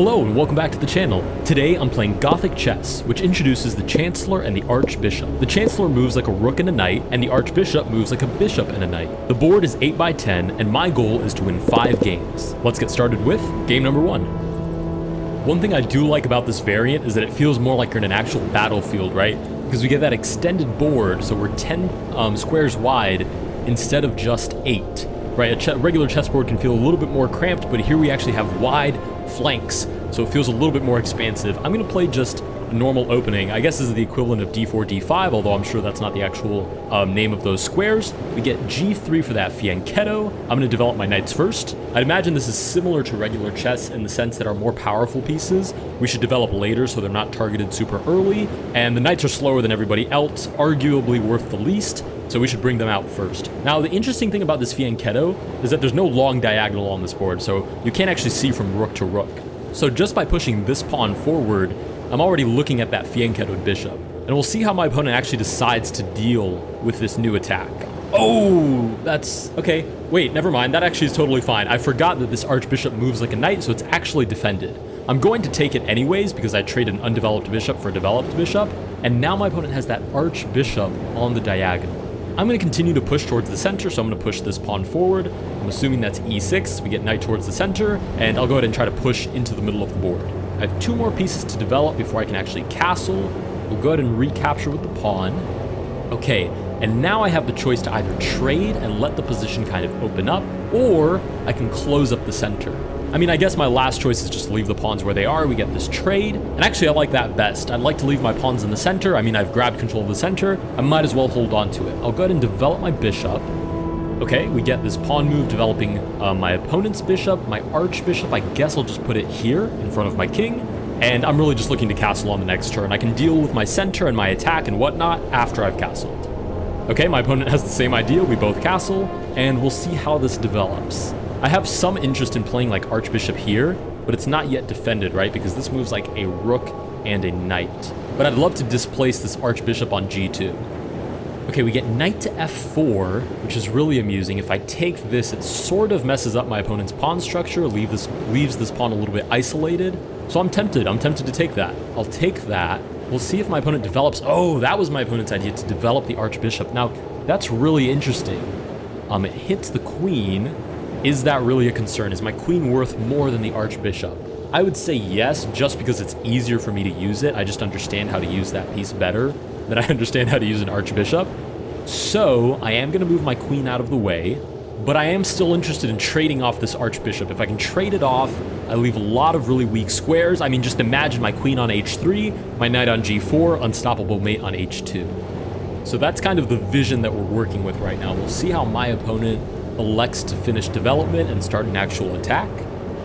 Okay, rook develops towards the center. I'm going to play this. Well, is that too passive? Here's the deal. If I play my archbishop back, I'm looking to trade. Now, my opponent might just move the archbishop back, and then I haven't really done anything. The archbishop controls all these diagonal squares, and it moves like a knight, so controls even a little bit further than that. And basically, I've undeveloped for my opponent for no reason. The issue is if I move my archbishop into the position, I'm unclear on how my queen actually follows suit and lands on h3 like I would like her to. Let's do this. Let's place my chancellor on whatever square that is and see if my opponent will take it. Okay, we get this trade. I'll go ahead on whatever.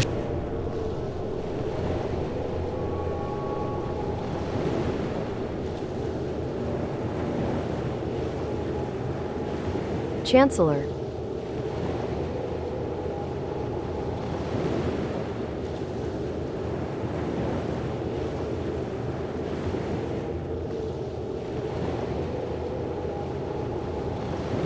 Archbishop.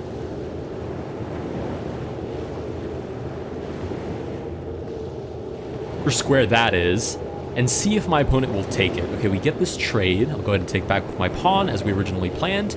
Drops the knight. I'll go ahead and develop my archbishop with the recapture, and we'll see if my opponent has any interest in taking this, because you'd think, oh, my opponent does, okay? And my reasoning was, this is basically a knight plus a bishop, whereas the chancellor that I just lost is a rook plus a knight.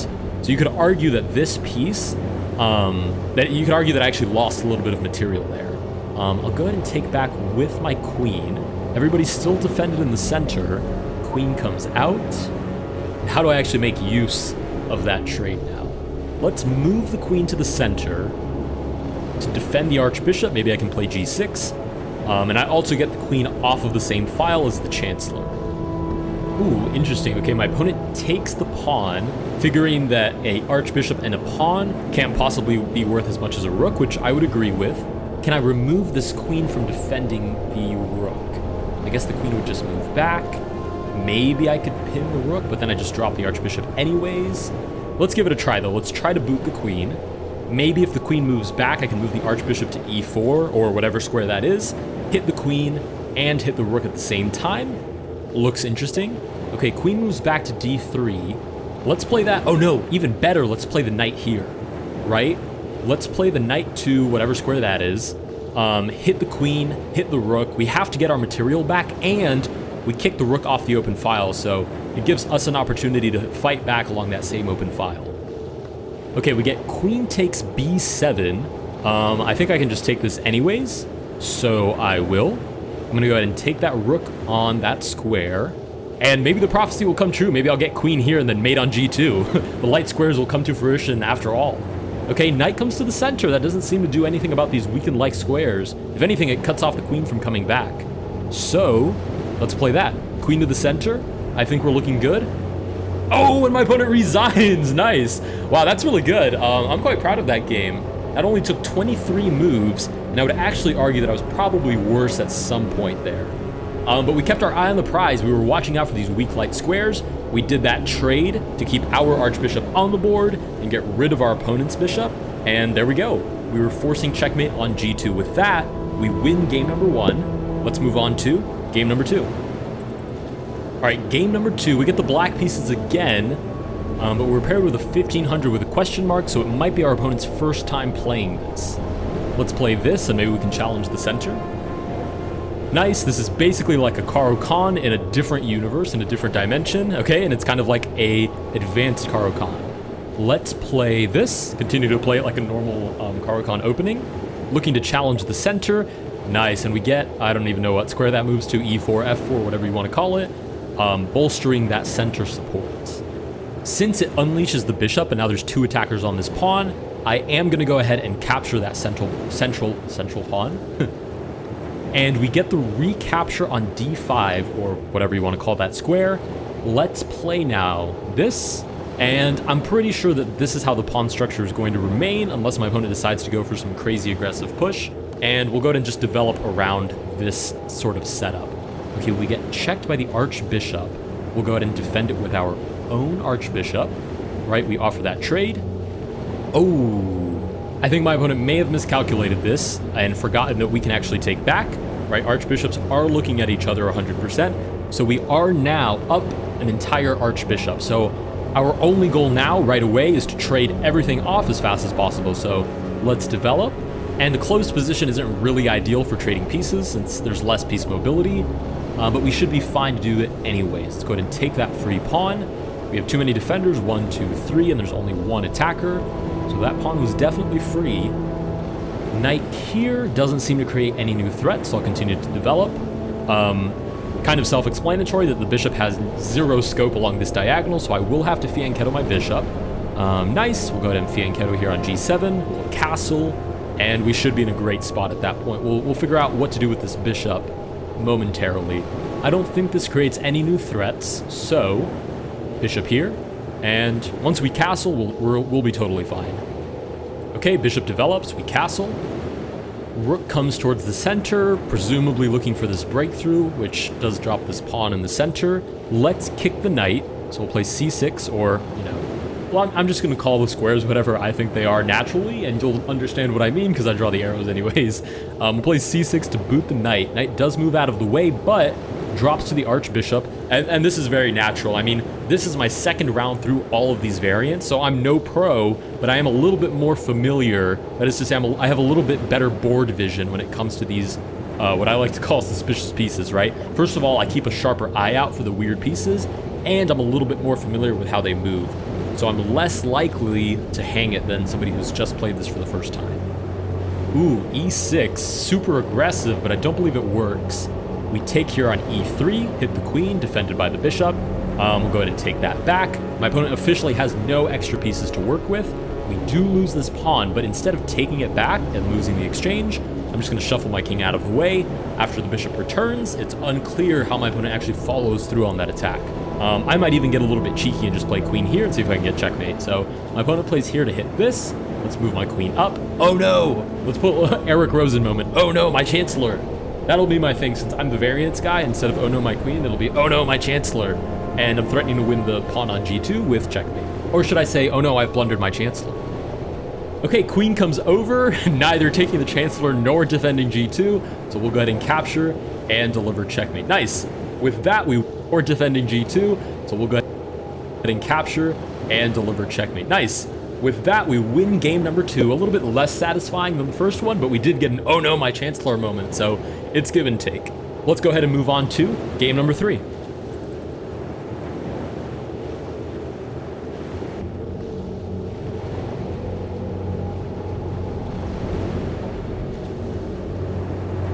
All right, game number 3, we finally get the white pieces, so I get to play a London system. Obviously, that's a joke. My opponent pushes the pawn forth. I could just take, and I will, because it kind of develops the queen, sort of like a Scandinavian, except there's a lot more pieces to deal with. So I'll push my pawn with the idea of hitting... Oh!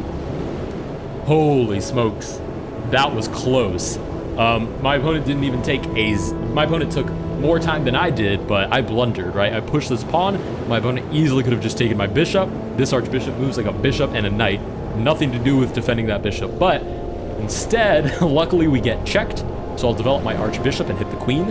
I find this to be the most confusing part for players that aren't familiar with the variant, where you move a piece in one way. So here I'm moving it like a knight, and then you move it in a different way so I could capture like a bishop. But no, my opponent does give a different check. We'll develop the bishop on this one, actually protected this time, and hitting the queen. And we'll see if we can actually fully develop just by hitting the queen. That would be pretty good. My opponent is hitting this pawn, so I'll probably have to make a knight move next. Okay, queen comes over here. If I play this and my opponent's queen moves out of the way, I can take, but my opponent just recaptures. So instead, I'm going to develop the knight, and I'll probably just castle on the next turn. So far, we've developed 3 different pieces. We're ready to castle, and my opponent's only developed a queen, which is not to say that my opponent can't make a comeback, but we're definitely in a more comfortable position. Okay, queen moves back. I'm not really sure what the idea of that is. I'll go ahead and castle.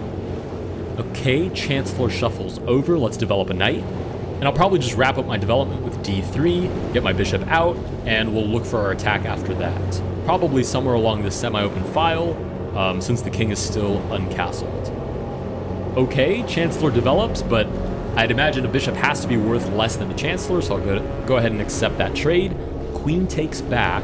Let's play d4. Grab more center space, looking to develop the bishop. Okay, finally my opponent develops something other than the queen. Let's play d5, hit the queen. Let's remind our opponent what his favorite piece to move is, and that's the queen. Keep moving the queen around so I can keep developing. Oh, that was perfect. I drew the arrow just a second before my opponent made that move. Nice. My opponent keeps moving the queen. We keep developing pieces. You'll notice we're basically fully developed, minus the rooks that need to come to the center, and we're castled. So as far as the opening goes, we are totally good to go.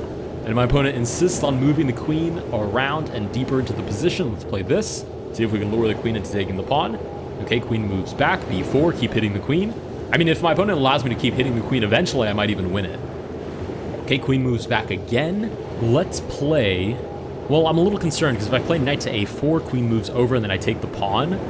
There's like takes, I take back, and then my king is kind of exposed, and the queen is on that side as well. So I'm not super excited about that, even though it looked good originally. Okay, my opponent has offered a draw, and I'm definitely not interested in a draw. Let's play this. Just kind of develop the queen. Maybe I can bring a rook towards the center. It's a little bit slow, but I'd rather keep pieces on the board as long as I'm still looking for that attack. Oh, actually, wait. Knight to b5 would have been really good there. Knight to a4 is just too passive in general. It throws a knight to the side of the board. But knight to b5, defended by the archbishop, looking for knight takes, could be interesting. Traps the rook.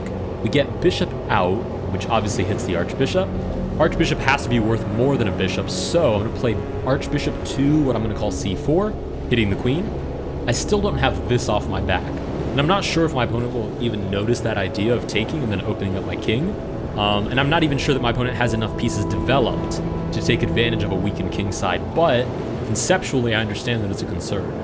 And that's actually what won us the first game. Conceptually we were better, and then practically on the board we were much worse.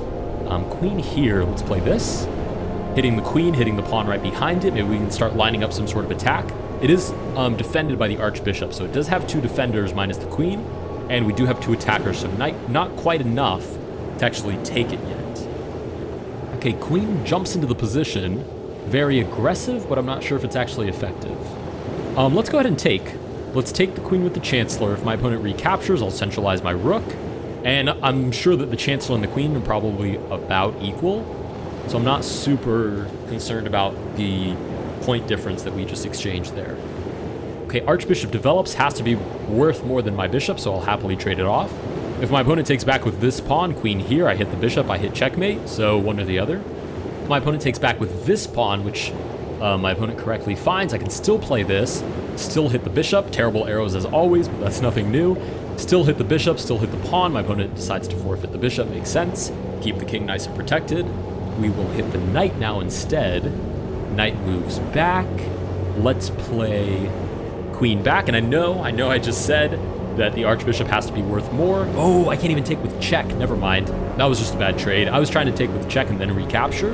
And then my 2 neurons that were active realized that I can't take and recapture. So we'll go ahead and take on c7. We still have this attack, right? We're hitting the knight. We're hitting the pawn right behind it. d6, open up the file. Lots of exciting things are still happening. We're still up material. Just not the most clean execution ever. Let's go ahead and just take this pawn. I probably have this on the next turn as well, kicking the knight, and then we can take the pawn right behind it. Okay, opponent defends this pawn, so the tactic doesn't really work anymore, but booting a knight from the center is pretty much always a good idea. Not to mention we have ideas of d6 and then trading the rooks. Bring the rook towards the center, we continue that attack. Let's go ahead and push. Pretty much just trying to break down the king's defenses, so get this pawn off the file, trade off the rooks, and then it's basically the king and like 2 pawns fighting for themselves. Cool, we'll take a free knight. Opponent takes back, let's take with check. Let's play check again with the idea of this check. Oh, okay, king moves forward instead. Let's hit the rook. Kind of a slow conversion for a game that I thought was so convincingly won, but I guess my opponent's just doing a good job of hanging on. Let's play knight here, hit the rook. Okay, rook shuffles over. Nobody's defending this pawn. I'll go ahead and take it. Oh, okay, free material. I will absolutely accept free material. Let's play check. Very tempting to just play queen here, check. Reasoning being, if my opponent takes, I'll play check, and some way or another I have to be able to checkmate my opponent. So I'm going to play it just for kicks, right? Can't develop the bishop, I just take it for free. My opponent will probably take the free rook. Sure, I play check. And this bishop is now eternally pinned, right? There's nowhere that my opponent can move this bishop where it doesn't lose the rook. So let's play check. I'm pretty much just playing this for funsies at this point. Move the king forward. If my opponent takes my rook, I take my opponent's rook. Sure, let's bring the rook out this way. Looking for check and then mate. Nice, it seems like we're going to get exactly that. And with that, we win game number 3. Nice. That was pretty good. My opponent did a really good job of giving me trouble right up until the very end, but we did secure the victory. Let's move on to game number 4. All right, game number 4. We get the white pieces, but we're playing a 2,000 rated opponent, which is quite scary. Let's go ahead and develop the knights first. I'm going to stick to my basic principles. Develop the knights and then develop the bishops. Okay, clearly my opponent is looking for this push. I don't think there's anything specific I can or even need to do about that. So let's go ahead and continue to develop, just kind of fortify our center. Knight to f6, sure, we'll play symmetrically, why not? Okay, we do get that push. If I take and my opponent takes back, I've basically handed over the center. I could play this, takes, try to fight back. But if I take and then push, and then we get that push in the center, we just win the pawn. So actually, I think I'm okay with that. Oh, knight takes. Definitely not what I thought my opponent had in store, but we'll push anyways. Okay, knight development, relatively normal move. Let's play bishop out. We'll just develop the archbishop, castle as quickly as we can, because I really don't want my king in the middle of this whole mess in the board. And then we'll see how this position develops. Okay, moving a piece twice, generally frowned upon, but might be justified. If takes, I just take back, not really an issue. I could even take back with the chancellor with the idea of lining it up with the king. So I guess no concern. I'll go ahead and just play here. Looking to castle. If I can castle and know that my opponent's king is in the middle of the board, regardless of the fact that this player is 2,000 rated, I think I'm in a good spot. So let's take back. Well, if I take back with the Chancellor, it should be fine. We'll take back with the Chancellor just to try to line it up with the king. Knight goes back. Sure, I castle. I feel quite good about this. There's this idea of discovered. Ooh, there's no idea anymore. Never mind. I played too quickly. I guess I can trade this off though. It might not be favorable, but we will do that trade. We'll take with the discovered check. And there's even ideas of sacrificing the Chancellor to win back the Knight. Probably a little bit too bold considering it leaves my opponent with two very powerful pieces, but it's worth noting. Okay, we get Archbishop developed in front of the king. There is still the idea, like I said, of sacrificing. My opponent takes back. I take the knight with my queen. And what do I have? I have 2 knights for a Chancellor. Oh yeah, I'm more than happy with that. Let's go ahead and take. And the reason I say that is because 2 knights for a Chancellor maybe normally doesn't... What? I was gonna say normally doesn't make sense, but since the king is in the center, how can that possibly be a good move? Maybe trying to distract me from the free knight. I'm still gonna take the free knight. And then I'm just looking for check and punish this king in the center. Chancellor develops, hitting my queen. I will play that intermediate check anyways. Okay, king moves back. I still have to deal with my queen. Let's just move my queen all the way over. Well, if I move my queen all the way over, there's bishop here, attacks the queen, quite annoying. Okay, let's move my queen all the way over to the queen side. With the idea that I still want to develop this bishop, right? It's kind of tying down my opponent's bishop. Oh, queen trade? Oh, interesting, right? I don't really want a queen trade because I'm the one attacking. So, let's play check. Hit this pawn on b7 as well. Okay, opponent defends with the queen. I'll go ahead and take, hitting the rook. Again, I need to take advantage of the fact that the king isn't castled. I need this attack to bear some kind of fruit. Otherwise, I've pretty much thrown a lot of pieces at my opponent for no reason. Okay, rook comes over with the very interesting idea that should I take, my opponent will not recapture, my opponent will just play check. And, well, I guess my queen could defend. And this is capturing with check anyways. Okay, so what's the idea here? I take, my opponent takes back. If I develop, my opponent can play check, takes, queen all the way back. If we trade, what is the final conclusion? I end up with a bishop for a bishop and 2 knights for a rook. That should just be better for me, so let's take with check, develop the bishop. Nice, we do win a Chancellor, and then we just drop the queen back. I'm assuming my opponent just didn't see queen all the way back to f1. Or maybe they did. We take back. Takes. 2 minor pieces for a rook is usually favorable for the side with the 2 minor pieces. Not to mention this rook is undeveloped, so let's start targeting some pawns. Give me this pawn first. Okay, pawn moves out of the way, sure. Let's try this one on for size. Give me that pawn. No, not that one. Okay, how about this one? Give me that pawn. Maybe? Ooh, interesting. I can't take this pawn because I lose the bishop. Very interesting defense, not to mention the threat is now pawn here, boots the knight, loses the bishop outright. So, if I move my bishop here, I anchor it down to this pawn. If check, I move forward, check again, I move forward again, terrible arrow, I meant here. My opponent will take, I will take, my opponent will take, outside pass pawn. A little bit scary. Okay, what about bishop here? Rook comes back, hits the bishop, hits the pawn behind it. Not really ideal. Okay, what about bishop here? Rook here, king comes forward, my opponent will take, I will take, my opponent will take again. Okay, it's definitely not the nicest position I've ever seen, but I have to compromise something here. Okay, c5 attempts to boot the bishop again, and I say attempts, but it does so quite effectively. I'll move my bishop back. Okay, we'll defend the bishop with my king. My opponent takes. I'm assuming I have to move this pawn out of the way. If my opponent follows, maybe knight here. That might be okay. Very, very sketchy position though, very dubious. Okay, we'll defend it with the knight. Okay, now this pawn is under attack. If I play here, my opponent takes, I take with check. Let's give that a try. Okay, let's push this pawn. Okay, pawn moves forward, which sticks this pawn here. Now stuck on c3. If I move my bishop back, takes. Knight here, we get check. King moves out of the way. Pawn here simply defends the pawn. Okay. Not the best position I've ever seen. Let's try to defend anyways. Okay, let's try this. Sneaky check. With the simple idea that either of these moves is met with check and then we win the rook. Okay, my opponent is rated 2000, clearly sees that idea. Probably bright as day. Let's play this with the idea of check. We'll move the king out of the way. Oh, issue is now my opponent can simply take. Okay, we're still going to try to come for this pawn. Down to 38 seconds and probably clearly losing at this point. We'll take. Sure. Let's try to stop the pawn. At least make an honest effort. Okay, let's move the knight out of the way. Right. Only way to defend that is with my bishop, but now this pawn gets away. Wow, that is frustrating. Holy moly. Okay.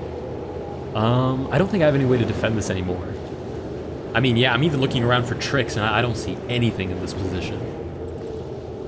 7 seconds left. I guess let's just make a random move, but this is incoming.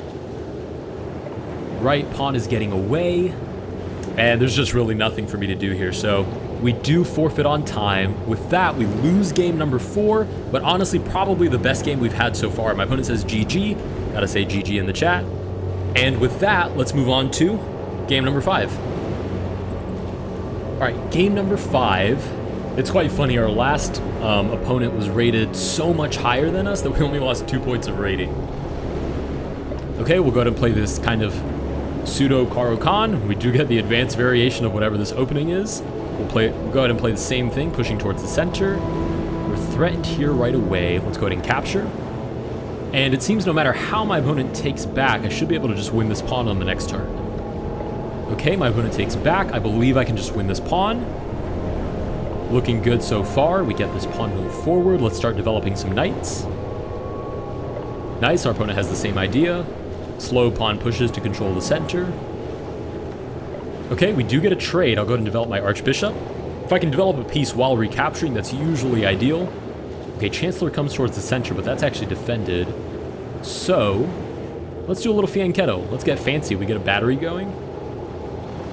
Okay, opponent's archbishop develops as well. Let's go ahead and take.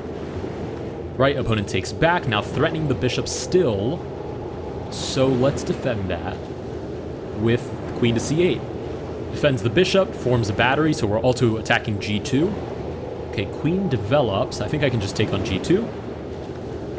Nice, we take back with the queen. We're hitting the rook. Not sure how my opponent saves the rook. Maybe queen here or queen there. Works the same, right? The Chancellor defends like a knight.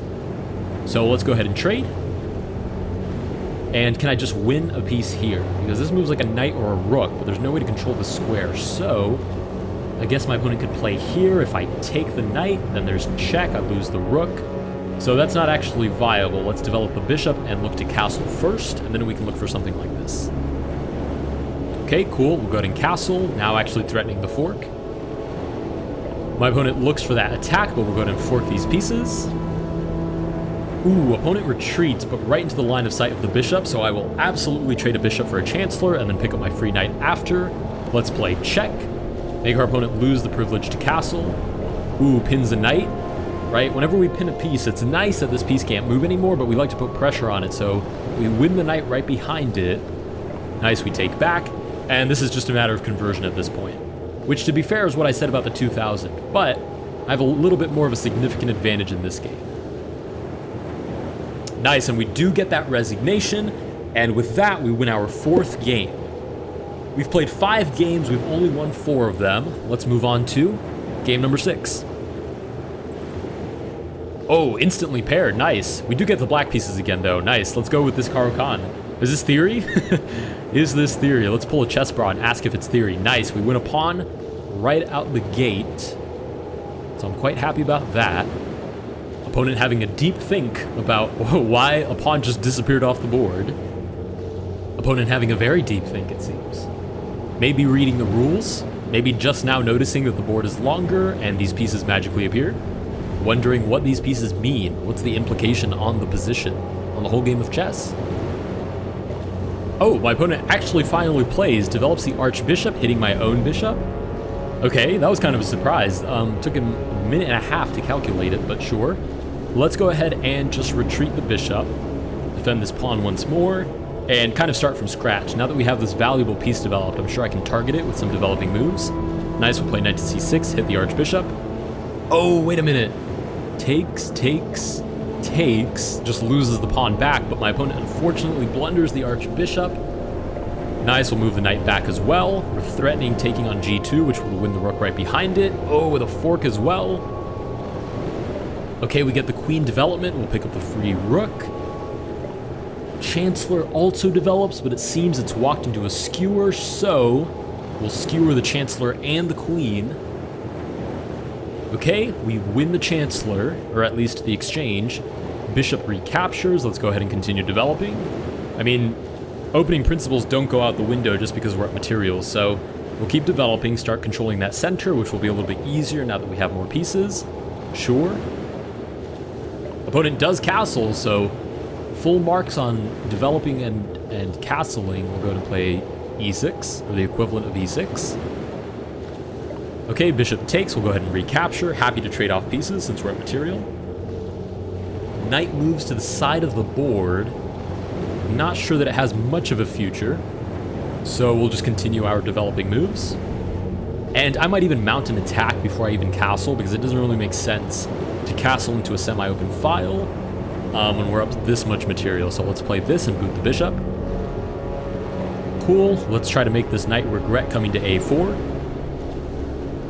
Sweet. We do win the knight. Now threatening to enter the position as well as the bishop. Okay, b3. I will take the bishop. We get this pawn push forward. Let's just play rook here, look for the sacrifice, and then we can wrap up this game relatively efficiently. Okay, queen trade, absolutely. King takes back. Let's push a pawn. Nice, we'll take with check. Sure, we'll push another pawn, giving another check. If takes, I recapture with the archbishop. And is that checkmate, actually?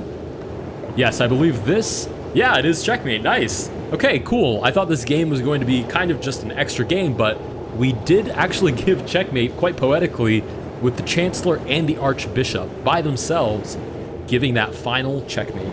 With that, we do win our 5th game, game number 6. If you guys did enjoy this video, please consider liking and subscribing. Let me know down below if you enjoyed this variant or if there's any other variants that you'd like me to try, and I will see you guys in the next one.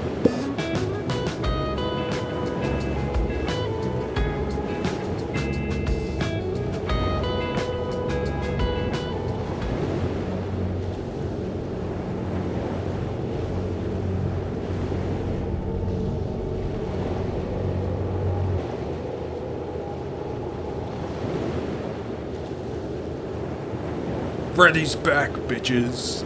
Yo, what is my fucking rank right now? I dropped a few games recently.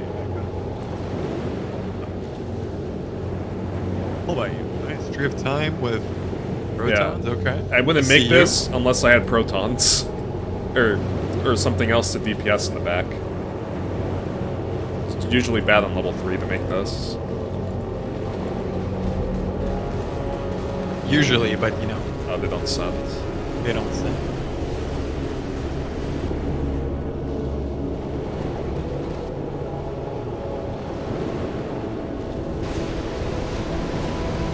Keep the wardens for level 8, I guess. Okay.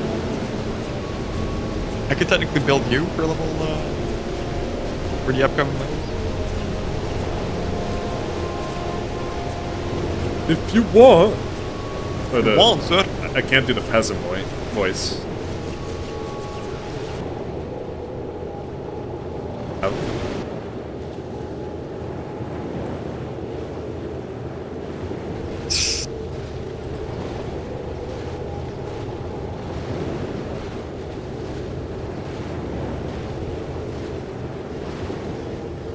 Oh my god, it's so close. See how like that was. If I use Time Lord presence, oh man, you see that's so awkward. If I control King a little bit better and use Time Lord, like I think 2 seconds earlier, it would go to been fine. Yeah. That's my fault. Honestly, I had such trash rolls. We rejoined, but yeah. I had such trash rolls, dude. It's off. You got it? Oh, you want? Oh, okay. Oh, yeah, we rejoined. I didn't know. Keep going for the push. That's like game ending. No, you're good, dude. Listen, you're holding. Light work. And I shouldn't. I should have went for armor on this level, not attack. GG. Okay. Interesting pathing. Units.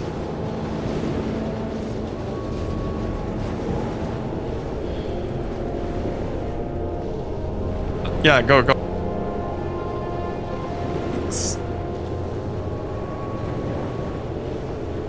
Tree of Time was doing there. Okay.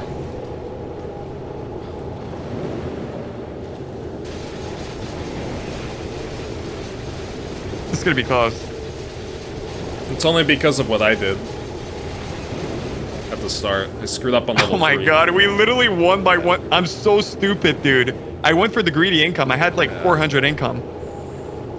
Yeah, but what I needed to do, because I got 1300 lumber from I should have just kept for I sent like a stupid amount, but I should have just kept for king. What am I doing? That level 3 was so bad. That ruined my whole game. That was a fun game though. And that. 真惊人！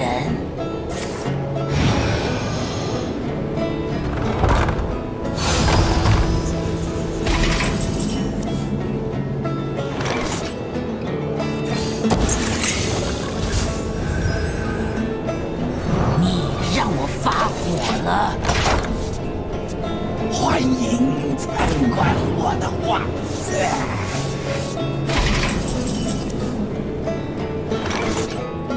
妾是真正的秘法圣光与你同在。秘法。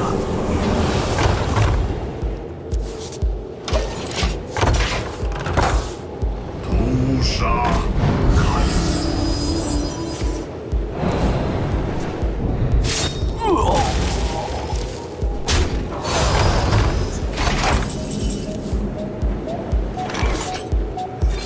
摊开掌心，让我看看其中的秘密。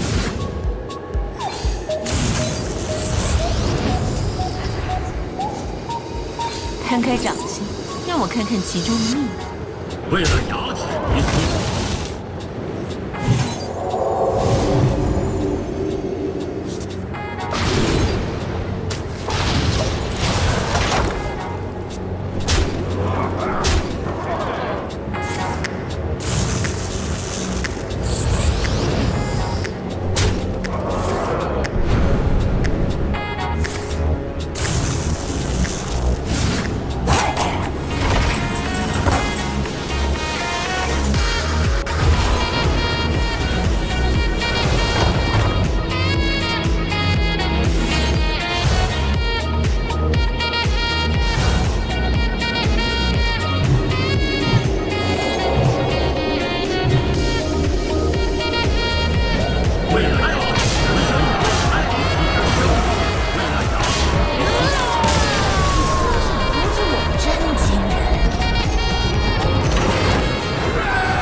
下胜利。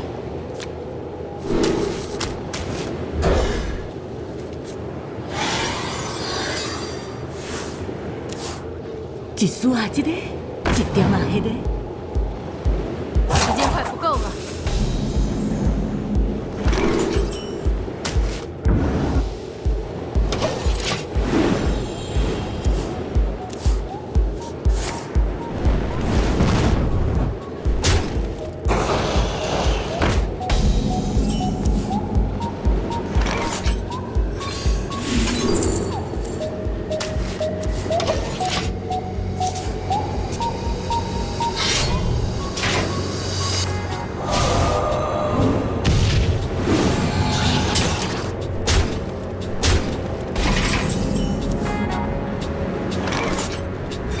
摊开掌心，让我看看其中的秘密。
其中秘密。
Alright, deck intro time, and this time we're having a pool party. So for this combo, we're first going to start by playing Dark Raven, and then we're going to summon some charged pirates. And finally, we're going to play as many Russian Zerglings as possible for the OTK. Now to make this combo work, we want to start the combo turn with a Cliffside down to 2 durability, and a Spawning Pool down to 1 durability. So I think that's pretty much it for the deck control this time, guys. I hope you enjoy rushing the opponent down with charge. Remember to like and subscribe, and thanks so much for watching.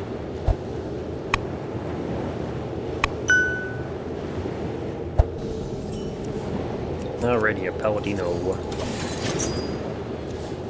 I have a 1, 2, 3, I guess.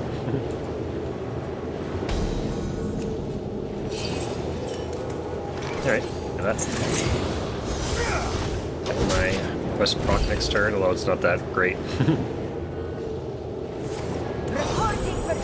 This is slow. Sigil into Sigil.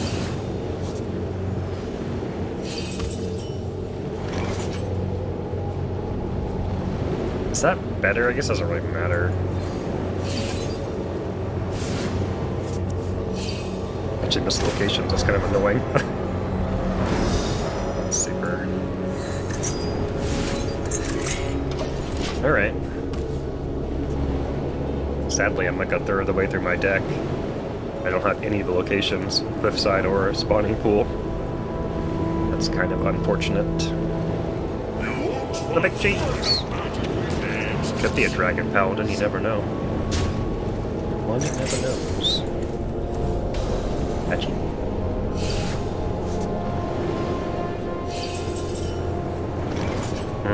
I can't really complete here though. Fine. Maybe I wait then.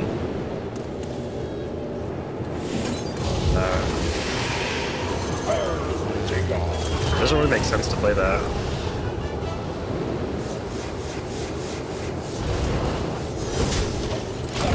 I'm just gonna pull my Fierce Outsiders anyway, so, which I don't really need at the moment in my locations. And then I said, it's this guy. He's not a racist paladin. He's playing with cheese. This mostly a racist paladin.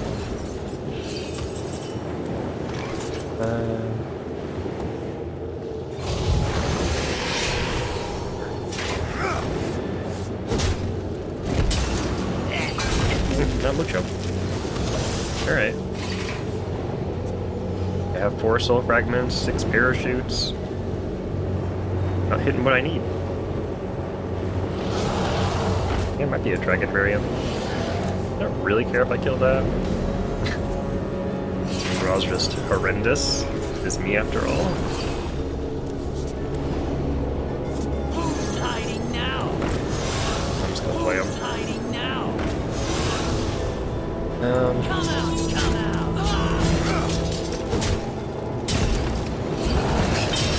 the worst draw imaginable. It's ridiculous. I have so much card draw. Like, 6 parachutes, 4 soul fragments, abyssal depths, worm, rush the stage. Like, just, I have drawn absolutely nothing that I want the entire game. Like, my Thoris isn't even good now. Like, I could play it, but it doesn't do anything.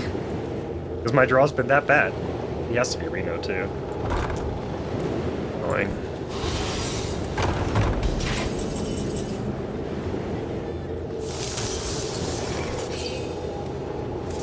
Come out, come out! Get down! I can just Omayag, I guess. First you got it, it's my book. Oh no, it's mine. Okay. I guess I don't hero power. I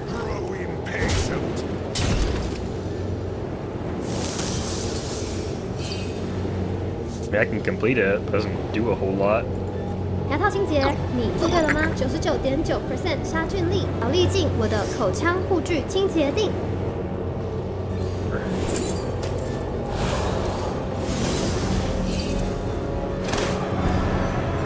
Still not bad. Just this draw has just been insane. Like, My hand is full. I don't understand how I draw like this. It's just ridiculous. Somehow all 4 locations are on the bottom, and I haven't drawn a single parachute. Like, okay, whatever you say, game.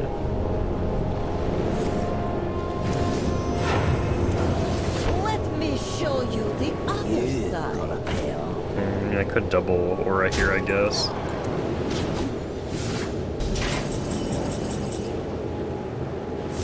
The worm still draws, thankfully. I still need the cliffside, though, which I seemingly cannot draw. Ugh, man. Let's see. I probably could hero power then, although it doesn't really do a lot.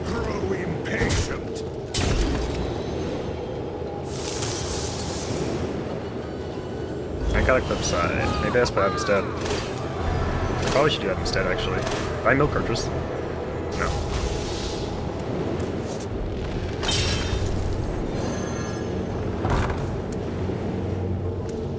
I have 3 essentially. It's better to kill this one, right?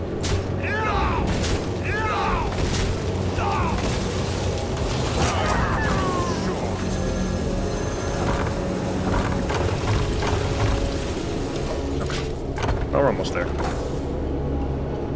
The deal with the secrets, though, which is annoying. Let me light the way. Baton's cheating.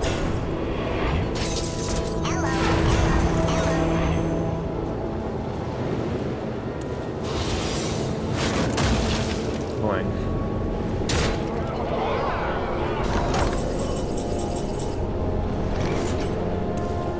Oh, this draw has just been so freaking bad, man.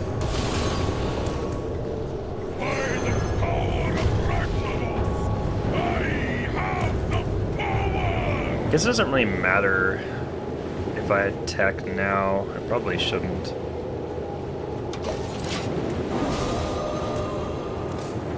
Oh, we'll see how it goes. The light's justice has Okay. I don't know if I can get him.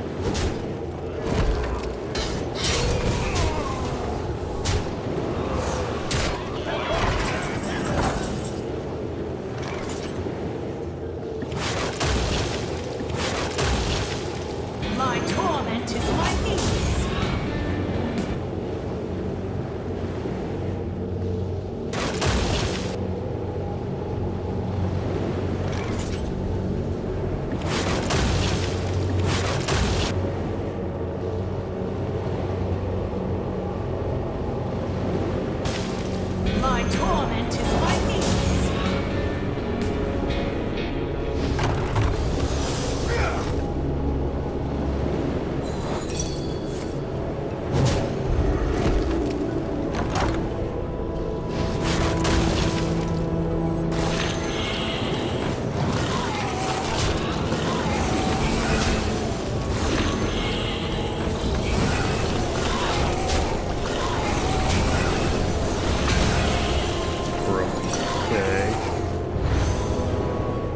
Just depends on the secret, I guess. Actually, I still... Okay. I gotta say, I still died to eye for an eye, probably. Yeah, we're good.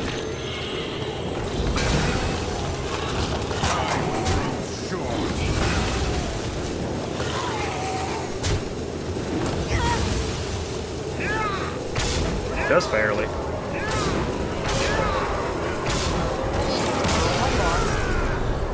Too close for comfort, man.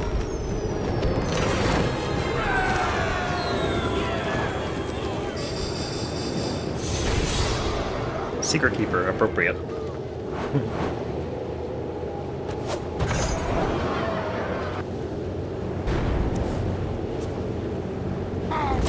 It's good work. Hiding now. Come out, come out.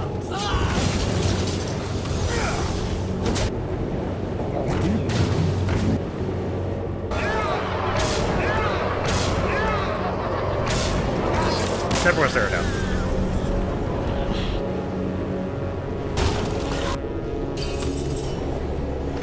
My torment is my weakness. I grow impatient.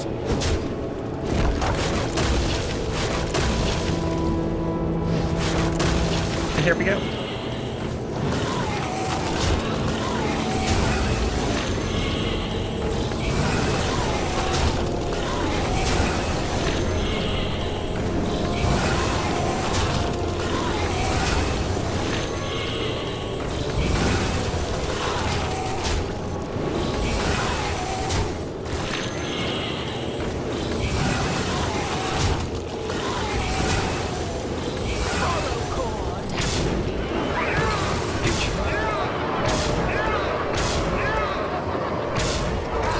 Everyone's there now.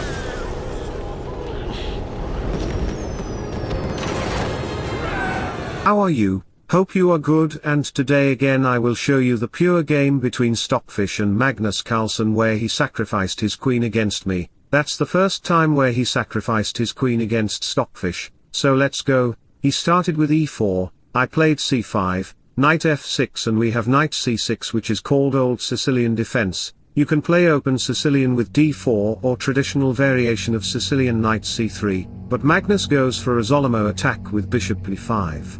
d6 castle bishop goes to d7, this structure and position called canal attack of Sicilian. Here Magnus didn't play standard moves like d3, knight c3, instead he played very healthy move rook e1, to use the half open file. We have a6 bishop takes c6 bishop takes e6. Magnus strikes the center with d4, c takes pawn knight takes d4 bishop, back to d7, instead of moving the bishop I could play rook c8 which was also available, so we have knight c3, you might think e5 is the best move here, no fool? The knight will move to the f5 square to target the weak pawns and your position, the d6 pawn will be unguarded, so I played e6 to prevent knight entry. Magnus played bishop e3 bishop e7, this is called small center defense which is why Magnus gets a chance to develop his pawn position and e5 is coming as his next threat, rook c8 and e5, taking the pawn or moving the pawn isn't beneficial, let me show you why. If you take the pawn on e5 then after pawn takes, the pawn will control major squares of mine, so in this position if you think to push the pawn then f5 will come to break your structure, queen c7 queen g4, position will be very bad for you because you are gonna lose this pawn or the center pawn which is the key pawn of your position. Remember, making pawn structure is the greatest asset in chess, don't rush with your pawns or capture it without making a plan. I played queen c7, pawn takes d6 knight e4 queen d5 and we have bishop f2. Magnus could play queen f3 to neutralize his pieces and the position, so we have knight f6 knight takes, bishop takes f6, c3 to hold the position from the dark chocolate and the rook, so I played castle queen comes on b3 to offer a queen exchange. I played rook c4 showing middle finger to Magnus Carlsen, this rook will create many problems to Magnus and he can't able to move the rook away. Magnus played rook d1 which is a mistake move. He thought he can make a tactic in front of Stockfish with the knight, I mean knight takes pawn and he is willing to target the queen and the rook at the same time. No matter how sweet the future is, never believe in it. Bishop a4 to target the queen and the rook, you can't move the queen because you will lose your rook for a dumb bishop. So Magnus played a crazy move, Knight takes e6 with a queen threat. Everybody is targeting to everybody. One wrong move and lose the game completely. Let me show you the variations one by one. If you dare to take the knight with f-pawn, then after rook takes d5. Bishop takes rook takes and black will get little advantages, and I can manage it to win the game from this position, because in which school Magnus was studied I was the principal. So back to the position. If you play bishop takes queen, then after rook takes d5, pawn takes, rook to b5, rook on c2, rook takes. That's the almost same variation like the previous one. It will not bring super advantages for me, so I played queen c6 with patience. There is a story in stock investing. You have to pay patience where you invest and let the company do their best job. So in this position, if you play queen a3, then f takes knight, the rook targeted, so rook d6, queen c7, h3, rook takes f4, bishop to g3, and that's it. Black will completely win the game, because he have positional gameplay and he won up a knight. So, back to the position. If you play queen b6 with the supporting of the bishop, then you will lose your knight anyway. Game will be worth less, and this is protected by this. So back to the position. Magnus sacrificed his queen by taking the rook on f8. I mean, children is starting smoke in front, an adult pretending like he is smart. I take the queen on b3, knight b7 with the supporting of the rook and threatening checkmate on e8 square. So I played h5, takes b3, rook takes pawn, c4, bad move. Best was to play rook e8 check. So bishop takes pawn, rook e8 check, king here, knight f8 check, king h6, knight to d7. Magnus is threatening to play rook e8 to pin the knight and rook h8 to give check from back. And chess friends, if you want to sacrifice your queen like Magnus, Mikhail Tal or me, then you can like and subscribe to my YouTube channel, where you can learn from my every videos.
Wish you all the best. Thanks for watching. Subscribe for more. Bye bye. Take care. See you soon.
分享我当 YouTuber 的所有心路历程。I'm playing regular modes instead of doing the ultimate builder. Ultimate builder basically means random builder.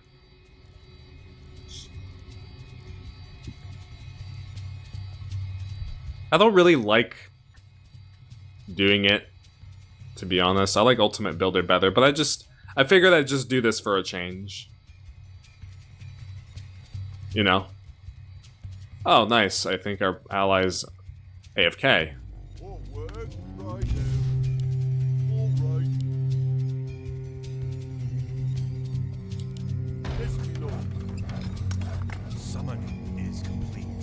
Oh, we're both AFK. Okay.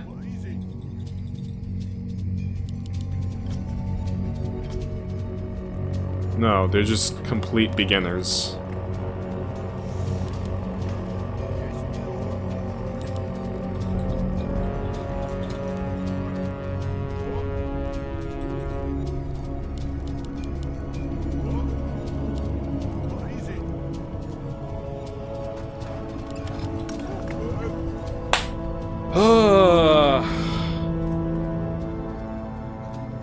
Two beginners.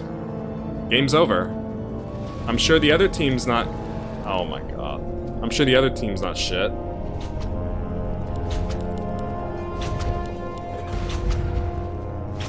I'm not calling them shit, it's just that they're beginners.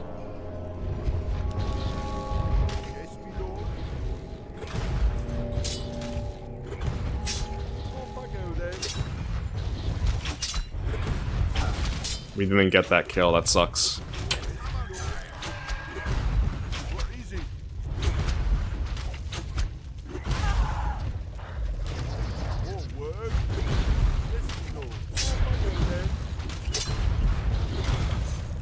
My god. Dudes.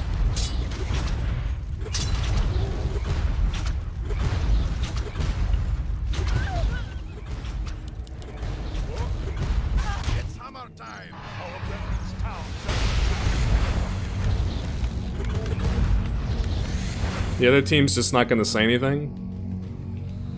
I guess not. Well, this game is just... If they're beginners, this is over.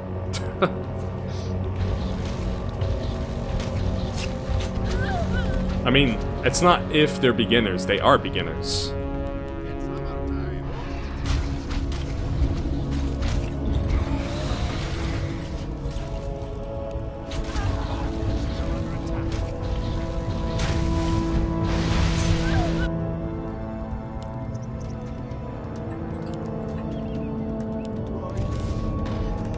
Let's do, thinking I should make that next. Something to tank for the, if he does upgrade Arch. No, he's just doesn't know how to play, okay. I wish I saw that he was gonna do that. I wish I saw that he was gonna do that.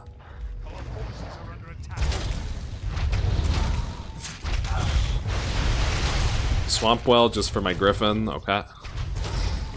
That's cute, I guess.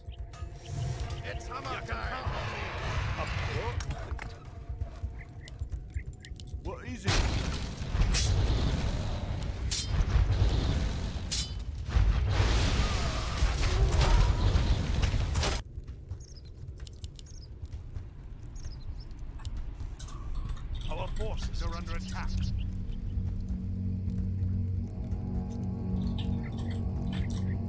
It's hammer time. Ready for action.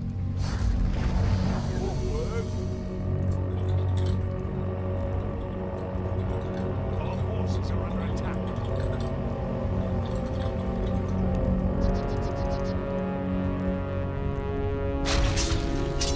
We are so boned. We are so fucked. Oh man. We are so fucked with this team. I don't know why I'm still here. I should just be leaving.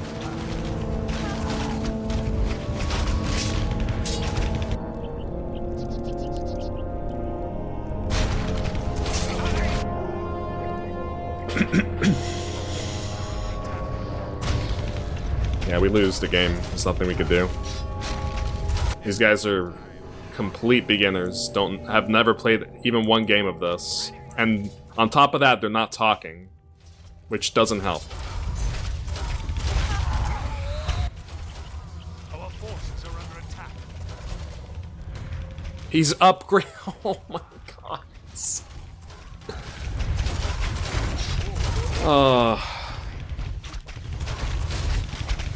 Yeah.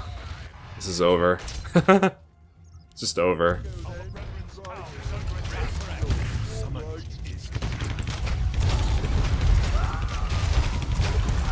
Yeah, I'm just gonna strike.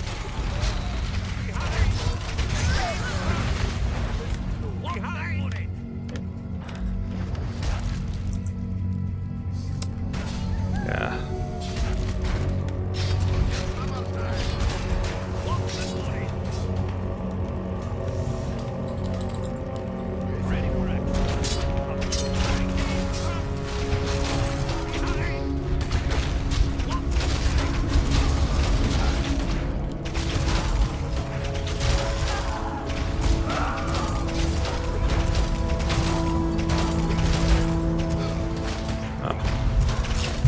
This is over.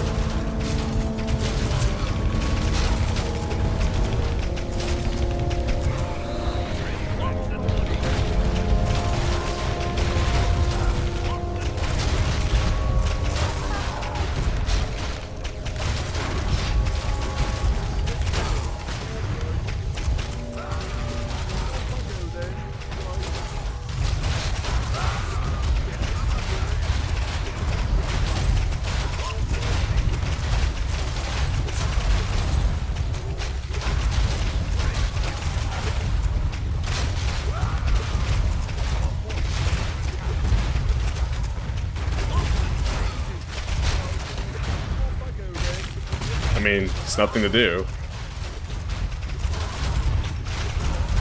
You know what?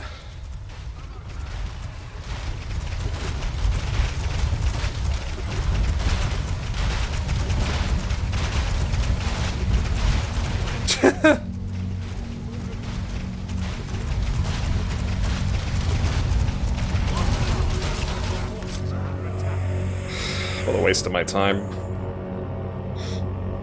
They don't talk. Like, you can't do anything. They're complete beginners, but they do not talk.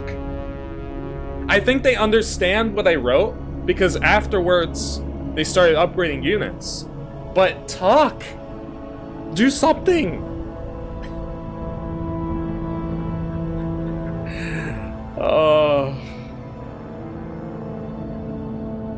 Alright, guys, I'm out of here. I'll join some other game, probably a 7.4 version again, and I'll just join another one. So I'll be back. I'll probably eat like dinner or something first. Get that shit out of the way. I think I need to eat after that game. That was just upsetting to my stomach. GG. Adding this game just for you, buddy. Just for you. Feel my pain. Alright, we got into some other lobby. This guy's got some insane modes. Does domination still work? He's putting them in the modes, I guess. These are terrible modes. Income Timer 5.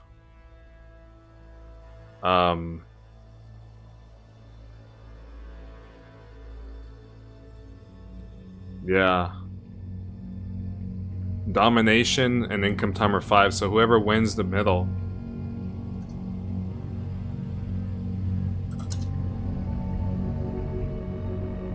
Whoever wins the middle wins, basically, the round. So Income Timer 5, we gotta build instantly. We gotta build really fast. Don't even think, just do it. Get that income quickly. But yeah, we need to still make good units.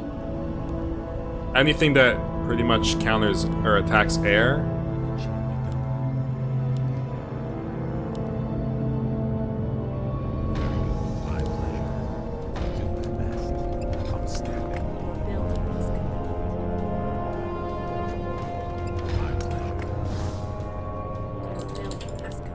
Income Timer 5, build quickly.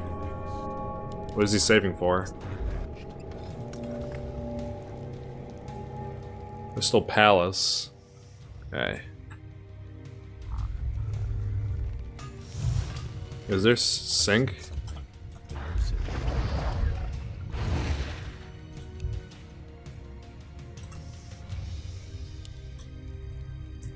This guy needs to know if it's me. He needs to. City of Decay. Okay, we don't have... I don't see oh, it is okay, domination works. But of course, we won't get access to that.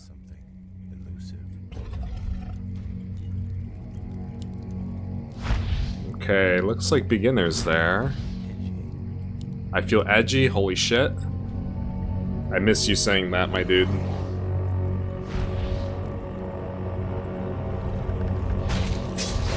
Sorceress. They may have mushrooms. They may do. Wow, that's a lot of time you saved without getting income.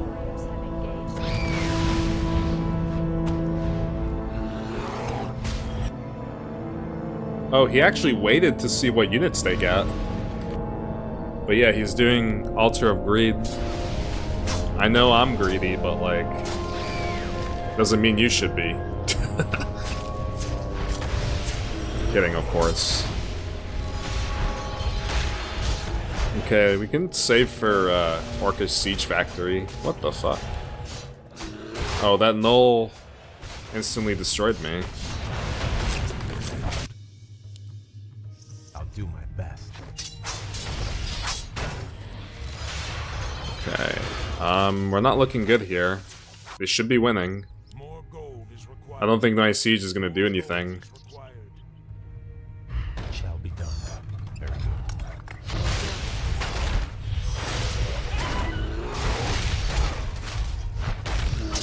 good. Yeah, Troll Trapper. I see they're getting counters to my air. I mean, they have Chilling Mushroom. So I don't understand why. Okay, this is not looking good here. Yeah, they get extra income. Looking really bad here. Ever since they made the Mountain Giants, not looking good. I'm surprised he saved all this money, though.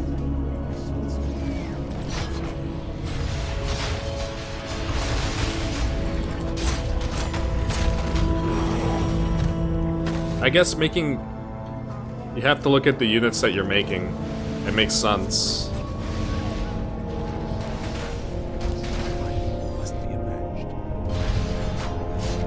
Okay, dude, I'll just cancel it.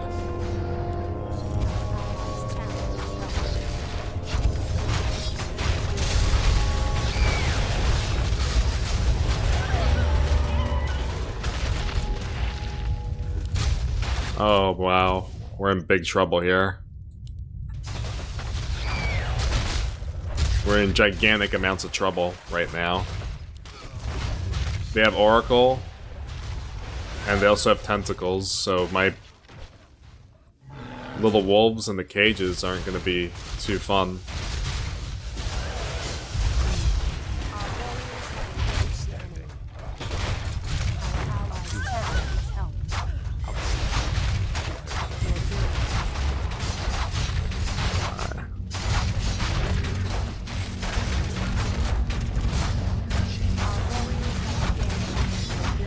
We don't have good caging units, do we? Or at least I don't.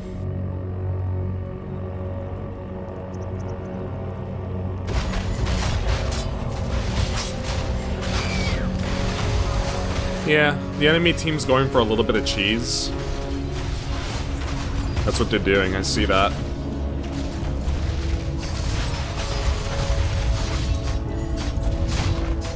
Why would you make air?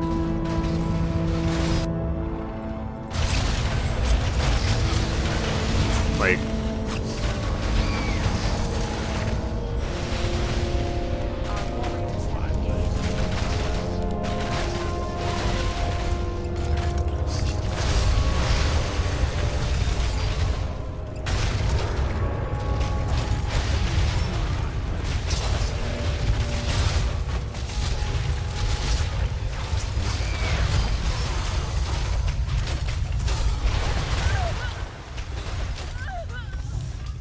Wow, making air was like literally the dumbest thing ever. We literally saw mushrooms, and then also they went troll fighter and like all these counters to air. I'm not sure what my teammate was thinking there. I don't have an ultimate, do I? I just have this. I'm gonna save for it.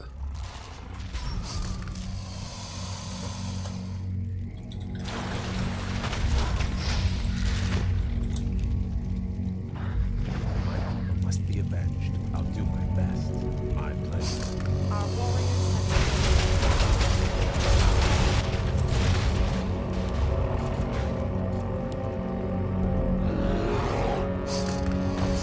Alright, well, this guy is helping out the other team. What could I say?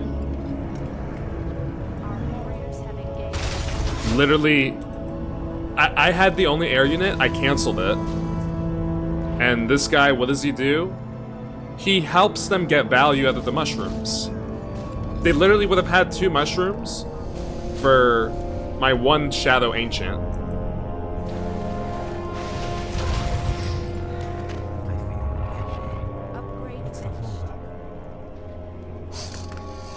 So, unbelievable. Our warriors have engaged the enemy. He helped them get value. That's insane. Out of their mushrooms. I'm not like, I don't want to complain about it, but that's just really bad to do. Our warriors have engaged the enemy. I sense something. Helping the other team out there to get value. Eraser, that means we gotta build other units. It's really annoying that I have to build other units because of Eraser, because I don't want to be making air units, and I have 2 air units.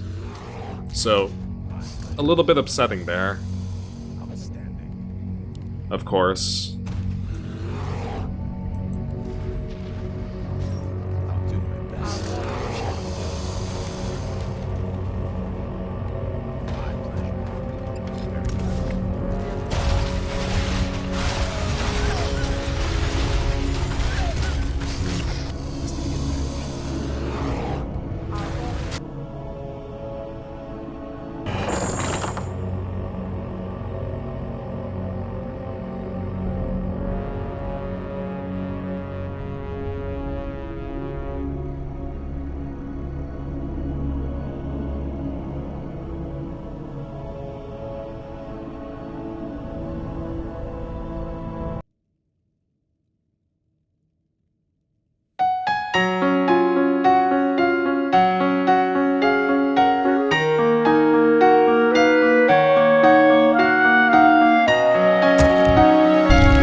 Job's done. Job's done.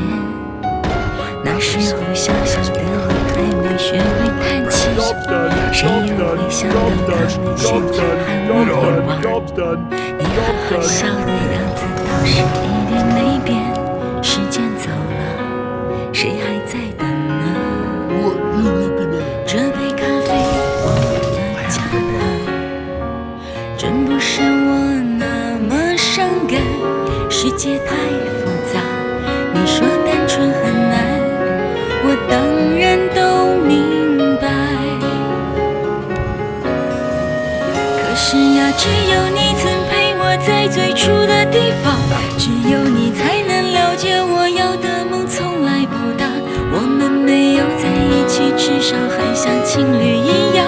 我痛的、疯的、伤的，在你面前哭得最惨。我知道你也不能带我回到那个地方。你说你现在很好，而且喜欢回忆很长。我们没有在一起，至少还像家人一样，总是远远关心，远远分享。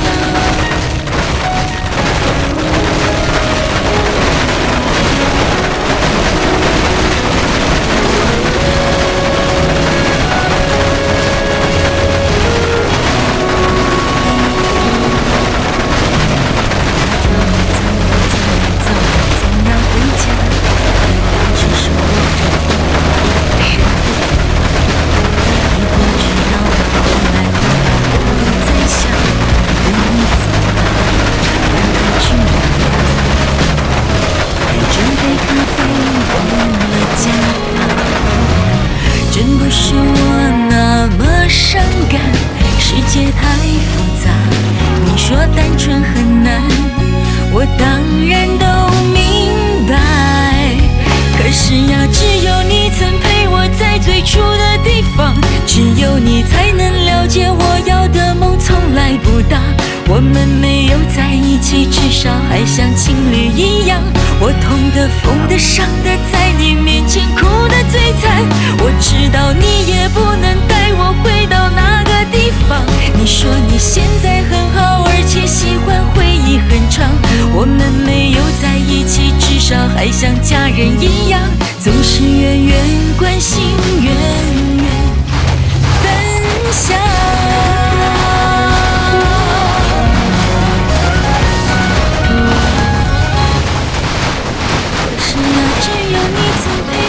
最初的地方，只有你才能了解我要的梦从来不大。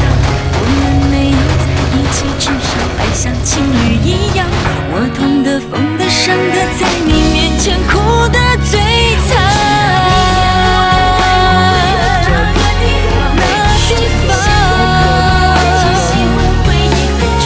我们没有在一起，至少还像家人一样，总是远远关心，远远分享。我们没有在一起，至少还像朋友一样，你远远的关心，其实更长。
Job's done.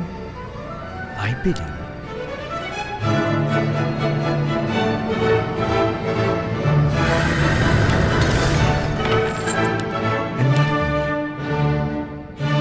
Upgrade complete.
My bidding.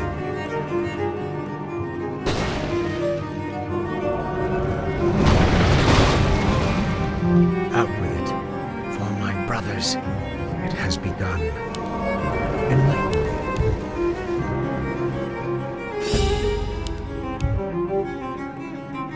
That's a given. Job's done. Research has begun. No one shall be the wiser. That's a given. My brothers. Job's done. Job's done. Out with it. Upgrade complete.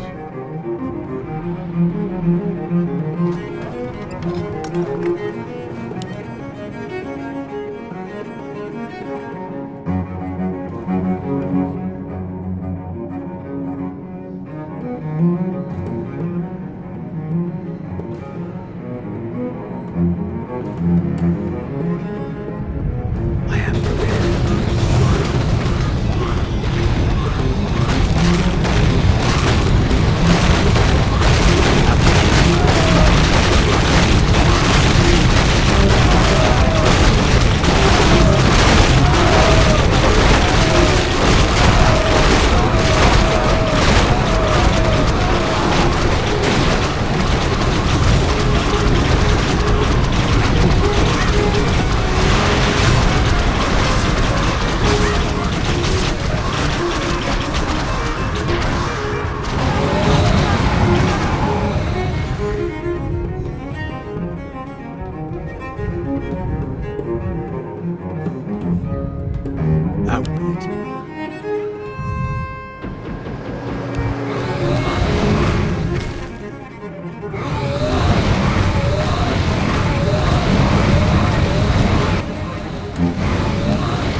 凸显音乐品味就靠 Premium， 与好友 Jam 起来，分享爱歌不受广告时间干扰，还能以偏好的播放顺序聆听喜爱专辑，也可无限次跳过和重复播放歌曲。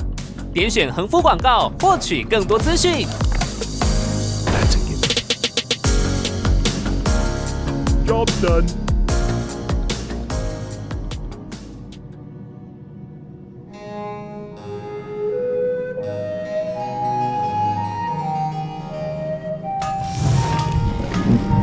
I am prepared.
Point the way. Out with it. Upgrade complete.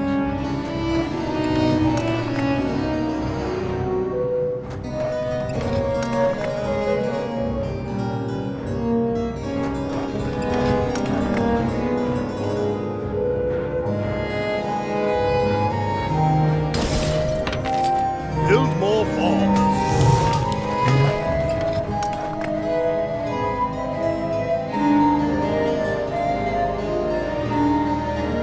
Upgrade complete. My bidding.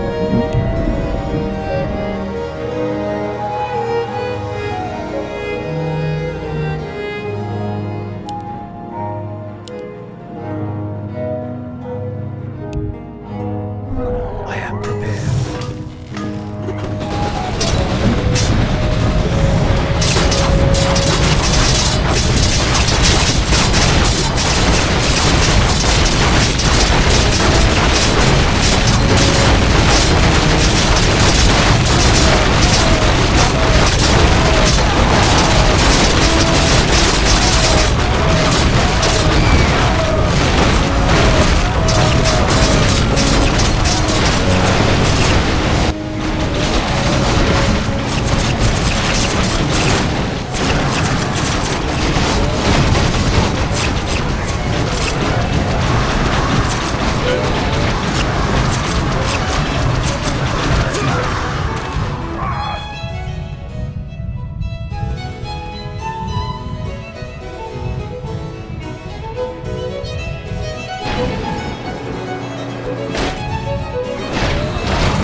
My bidding. One shall yours. Job's done.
bidding.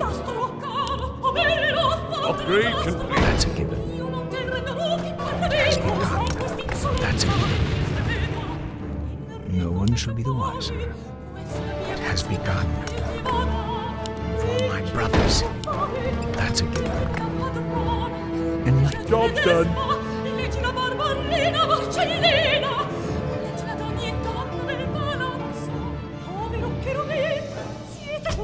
My bidding. 这样的天气，风很容易，好适合周围伴侣谈谈爱情。大家好，我是郭家伟。大家好，我是蔡永琪，我们合作的风和日丽上线喽，希望你们会喜欢。风和日丽，完美的概率，控制不住的喜欢。 Hey guys, this is Brandon Beard. Listen to old school with Zemo.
Enlighten me.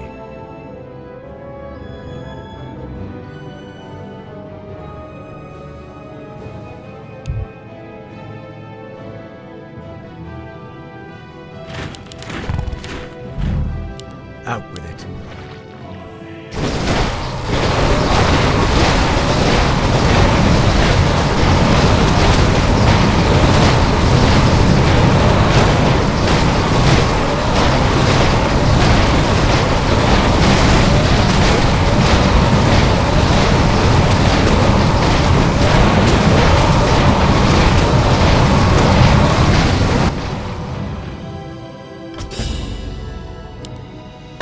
Shall be the wiser. Job's done. Upgrade complete.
Let me investigate.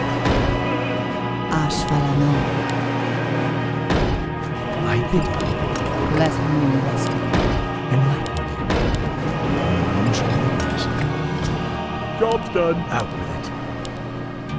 想起我不完美，你会不会逃离我生命范围？想着你的滋味，我会不会把这个枕头变得甜美？想起白天的约会。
想起我的时候，你会不会好像我一样不能睡？想想你的暧昧，我会不会数不到绵羊一双一对？想起白天的约会，忘了晚上的咖啡，只怕感情如潮水，远离我梦中的堡垒。一个人失眠，全世界失眠，无辜的街灯守候明天。幸福的时候，只是因为害怕闭上眼，无法想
Research complete. I am prepared.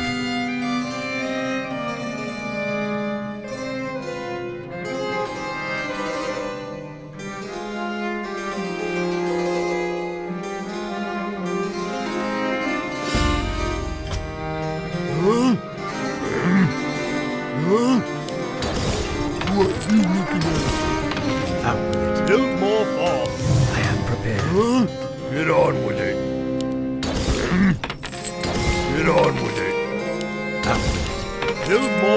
potential wars. I bid. Job's done. I am prepared. Upgrade complete. Out with it.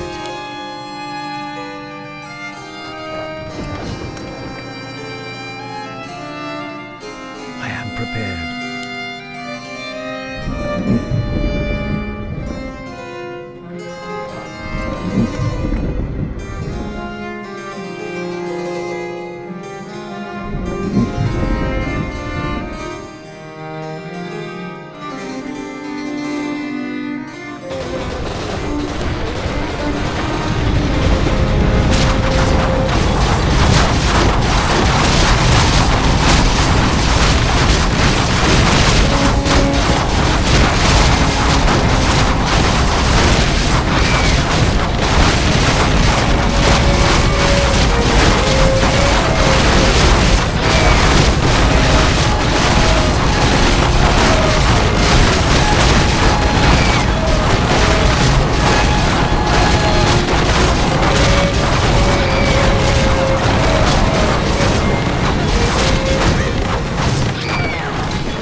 I am the iron hand of justice. Job's done.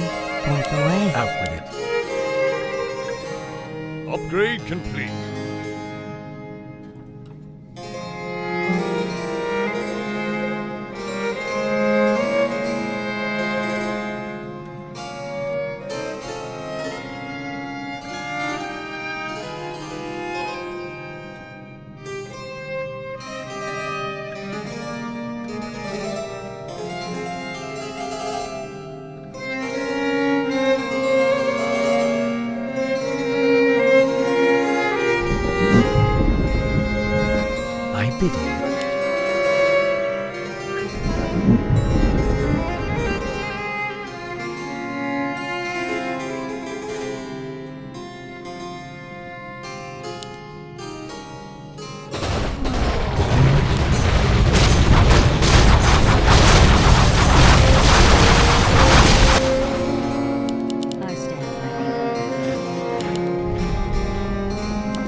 I stand ready.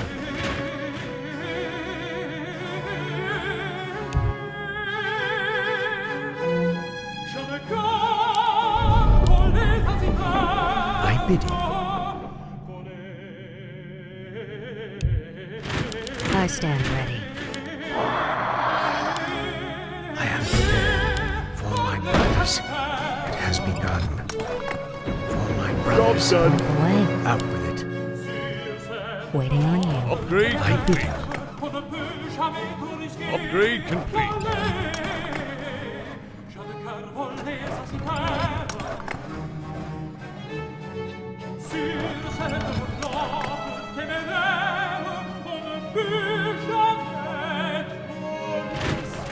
I stand ready.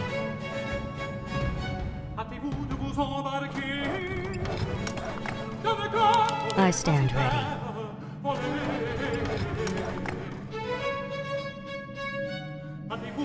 I stand ready.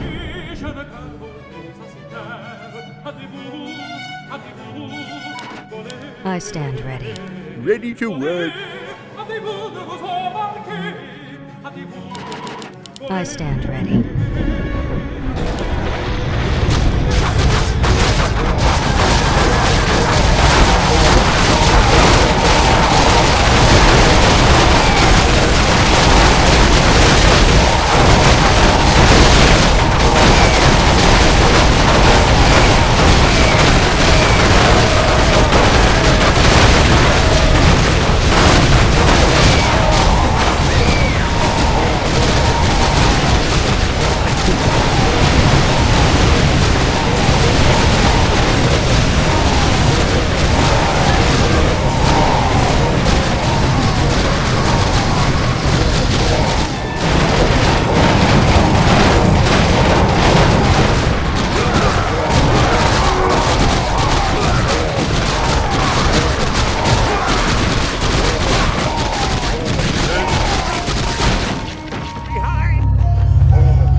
Research complete.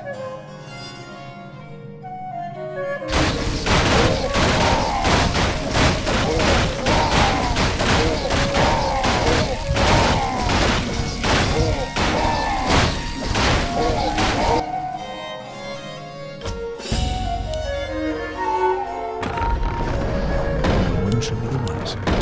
That's a given.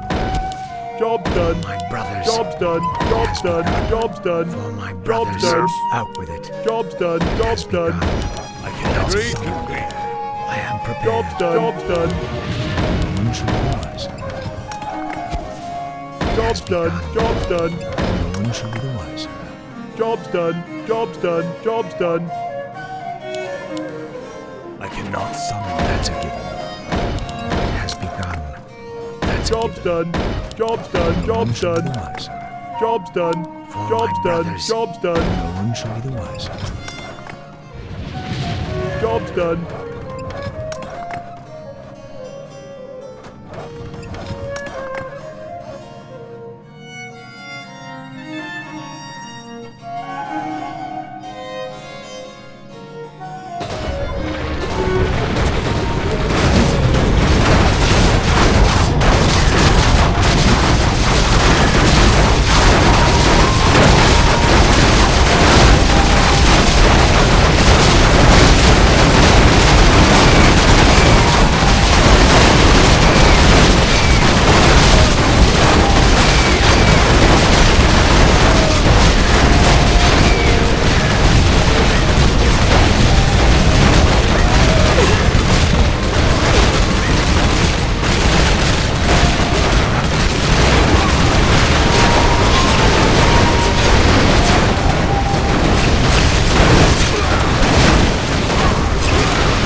done. Job's done. Job's done. Job's done. Job's done. Job's done. Job's done. Job's done. Job's done. It has begun. No one shall Job's done. Job's done. Job's done. Job's done. Job's done. It has begun. No one shall be the wiser. For my brothers. Job's done. Job's done. That's a Job's done. Job's done. My bidding. Job's done.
Job's done. Enlighten me. No one shall be the wiser. Upgrade complete. My brothers.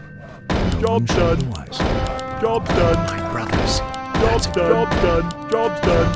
Job's done. Job's done. Job's done. Job's done. Job's done. Job's done. Job's done. Job's done. Job's done. Job's done. Job's done. More gold is required. Job's done. Job's done. Job's done. Out with it.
街上森严戒备，这里没人察觉，谁又爱上了谁？因为苦难不使人崩溃，感情上若习惯防备，寂寞就多一道蔷薇。爱情远远提醒我这一回，再不拥抱就是罪。莫斯科没有眼泪，大雪纷飞，你冷得好憔悴。单身的我原本以为可以一辈子不跟谁。莫斯科没有眼泪，我却流泪，不住哭的赞美，让我付出不怕心碎，是你最好的美。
Job's done. Job's done. Job's done. You brought me back. Upgrade, upgrade, upgrade, upgrade. Upgrade, upgrade, upgrade,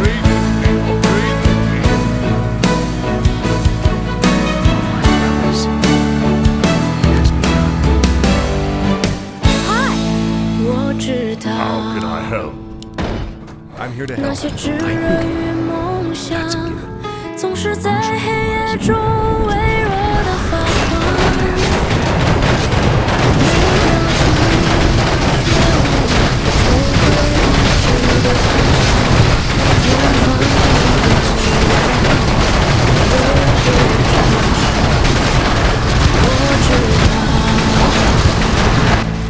那些伤心和迷惘，总会在人生中陪着我成长。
Upgrade complete.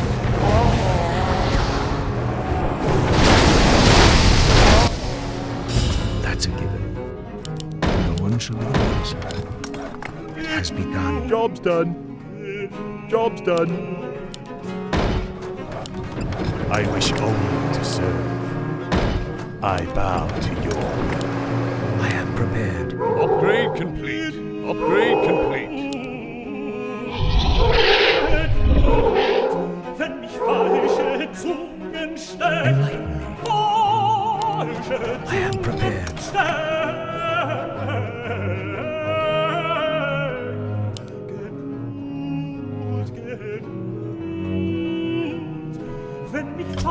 I bid you.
那时候小小的你还没学会叹气，谁又会想到他们现在喊我女王？你那可笑的样子倒是一点没变，时间走了，谁还在等呢？这杯咖啡忘了加糖，真不是我那么伤感，世界太复杂，你说单纯很难，我当然都明白。可是呀，只有你曾陪我在最初的地方，只有你才能了解我有多么从来不到。我们没有在一起吃上饭，像情侣一样，我痛的疯的笑的，在你面前哭得最惨。我知道你也不能带我回到那个地方，虽说你现在很偶尔且习惯为你欢唱。我们没有在一起至少还像家人一样，总是远远关心远远分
我在最初的地方，只有你才能了解我要的梦从来不到。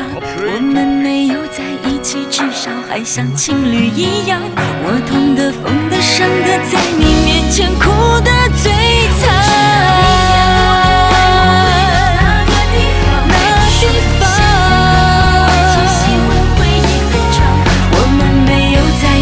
至少还像家人一样，总是远远关心，远远分享。我们没有在一起，至少还像朋友一样。你远远的关心，其实更长。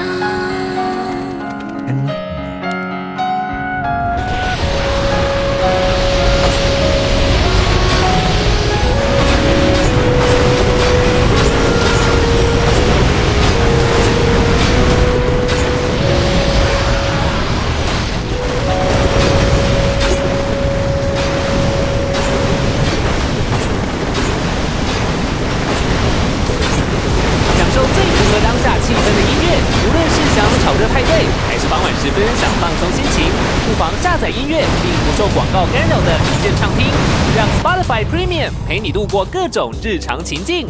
点选横幅了解更多资讯。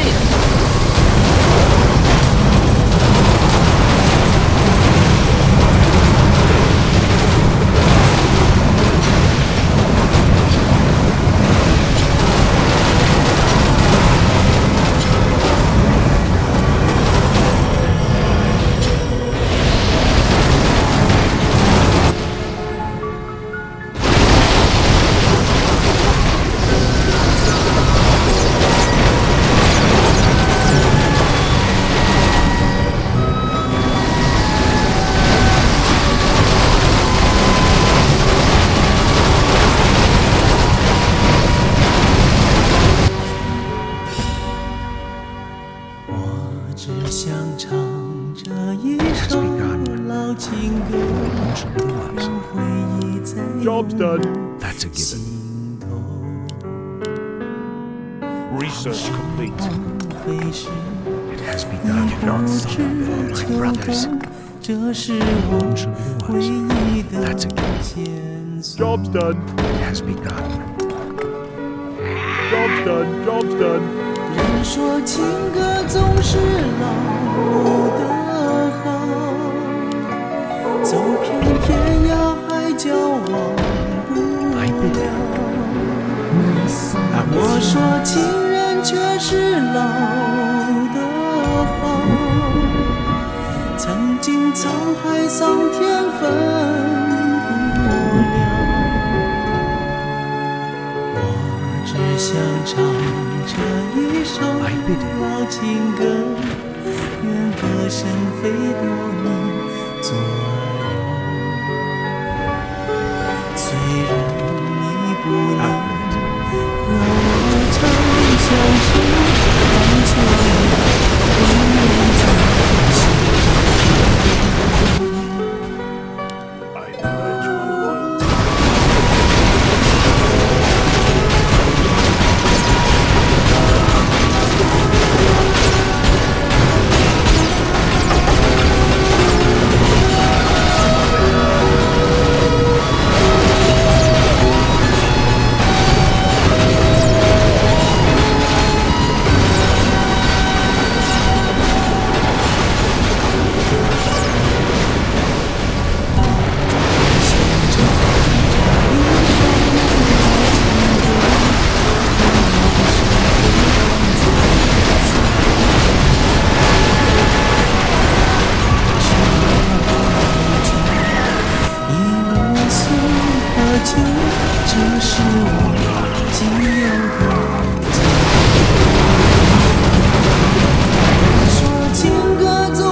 说情人却是老的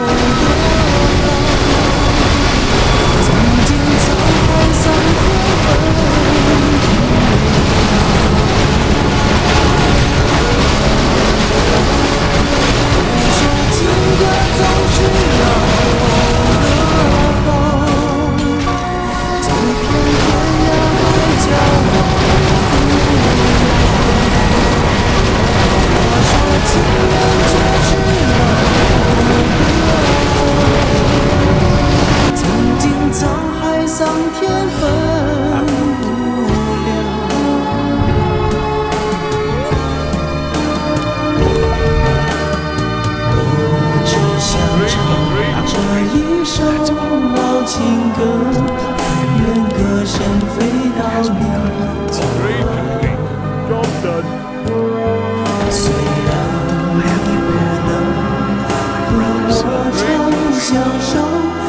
但求你永远在心中。虽然你不能和我常相守，但求你永远在心中。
Job's done. I am prepared. Upgrade complete. No one shall be the wiser. Upgrade complete. For my brothers. Job's done. Job's done. Job's done. Job's done. Job's done. Job's done. Job's done. Job's done. My bidding. That's a given. Upgrade complete. Has begun.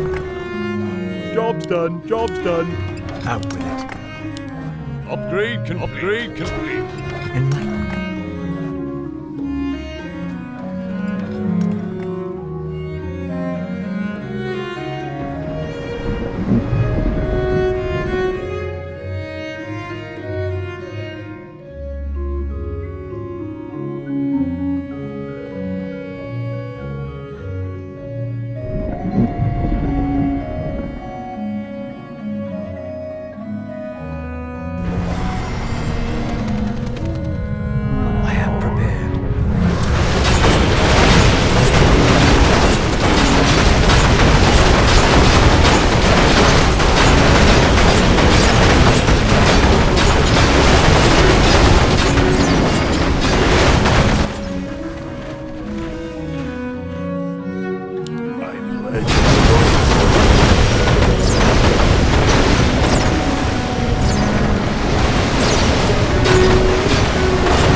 shall be the wiser. For my brothers, Build more no one shall be the farms. wiser. Job's done. Job's done. My bidding, I cannot summon brothers. Upgrade I should complete. not summon there. That's a Job's given. done. It has begun. Job's done. Job's done. You call to me.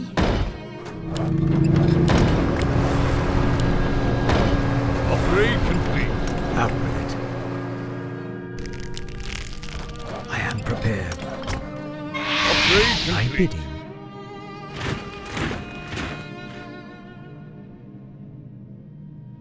I am prepared.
pledge my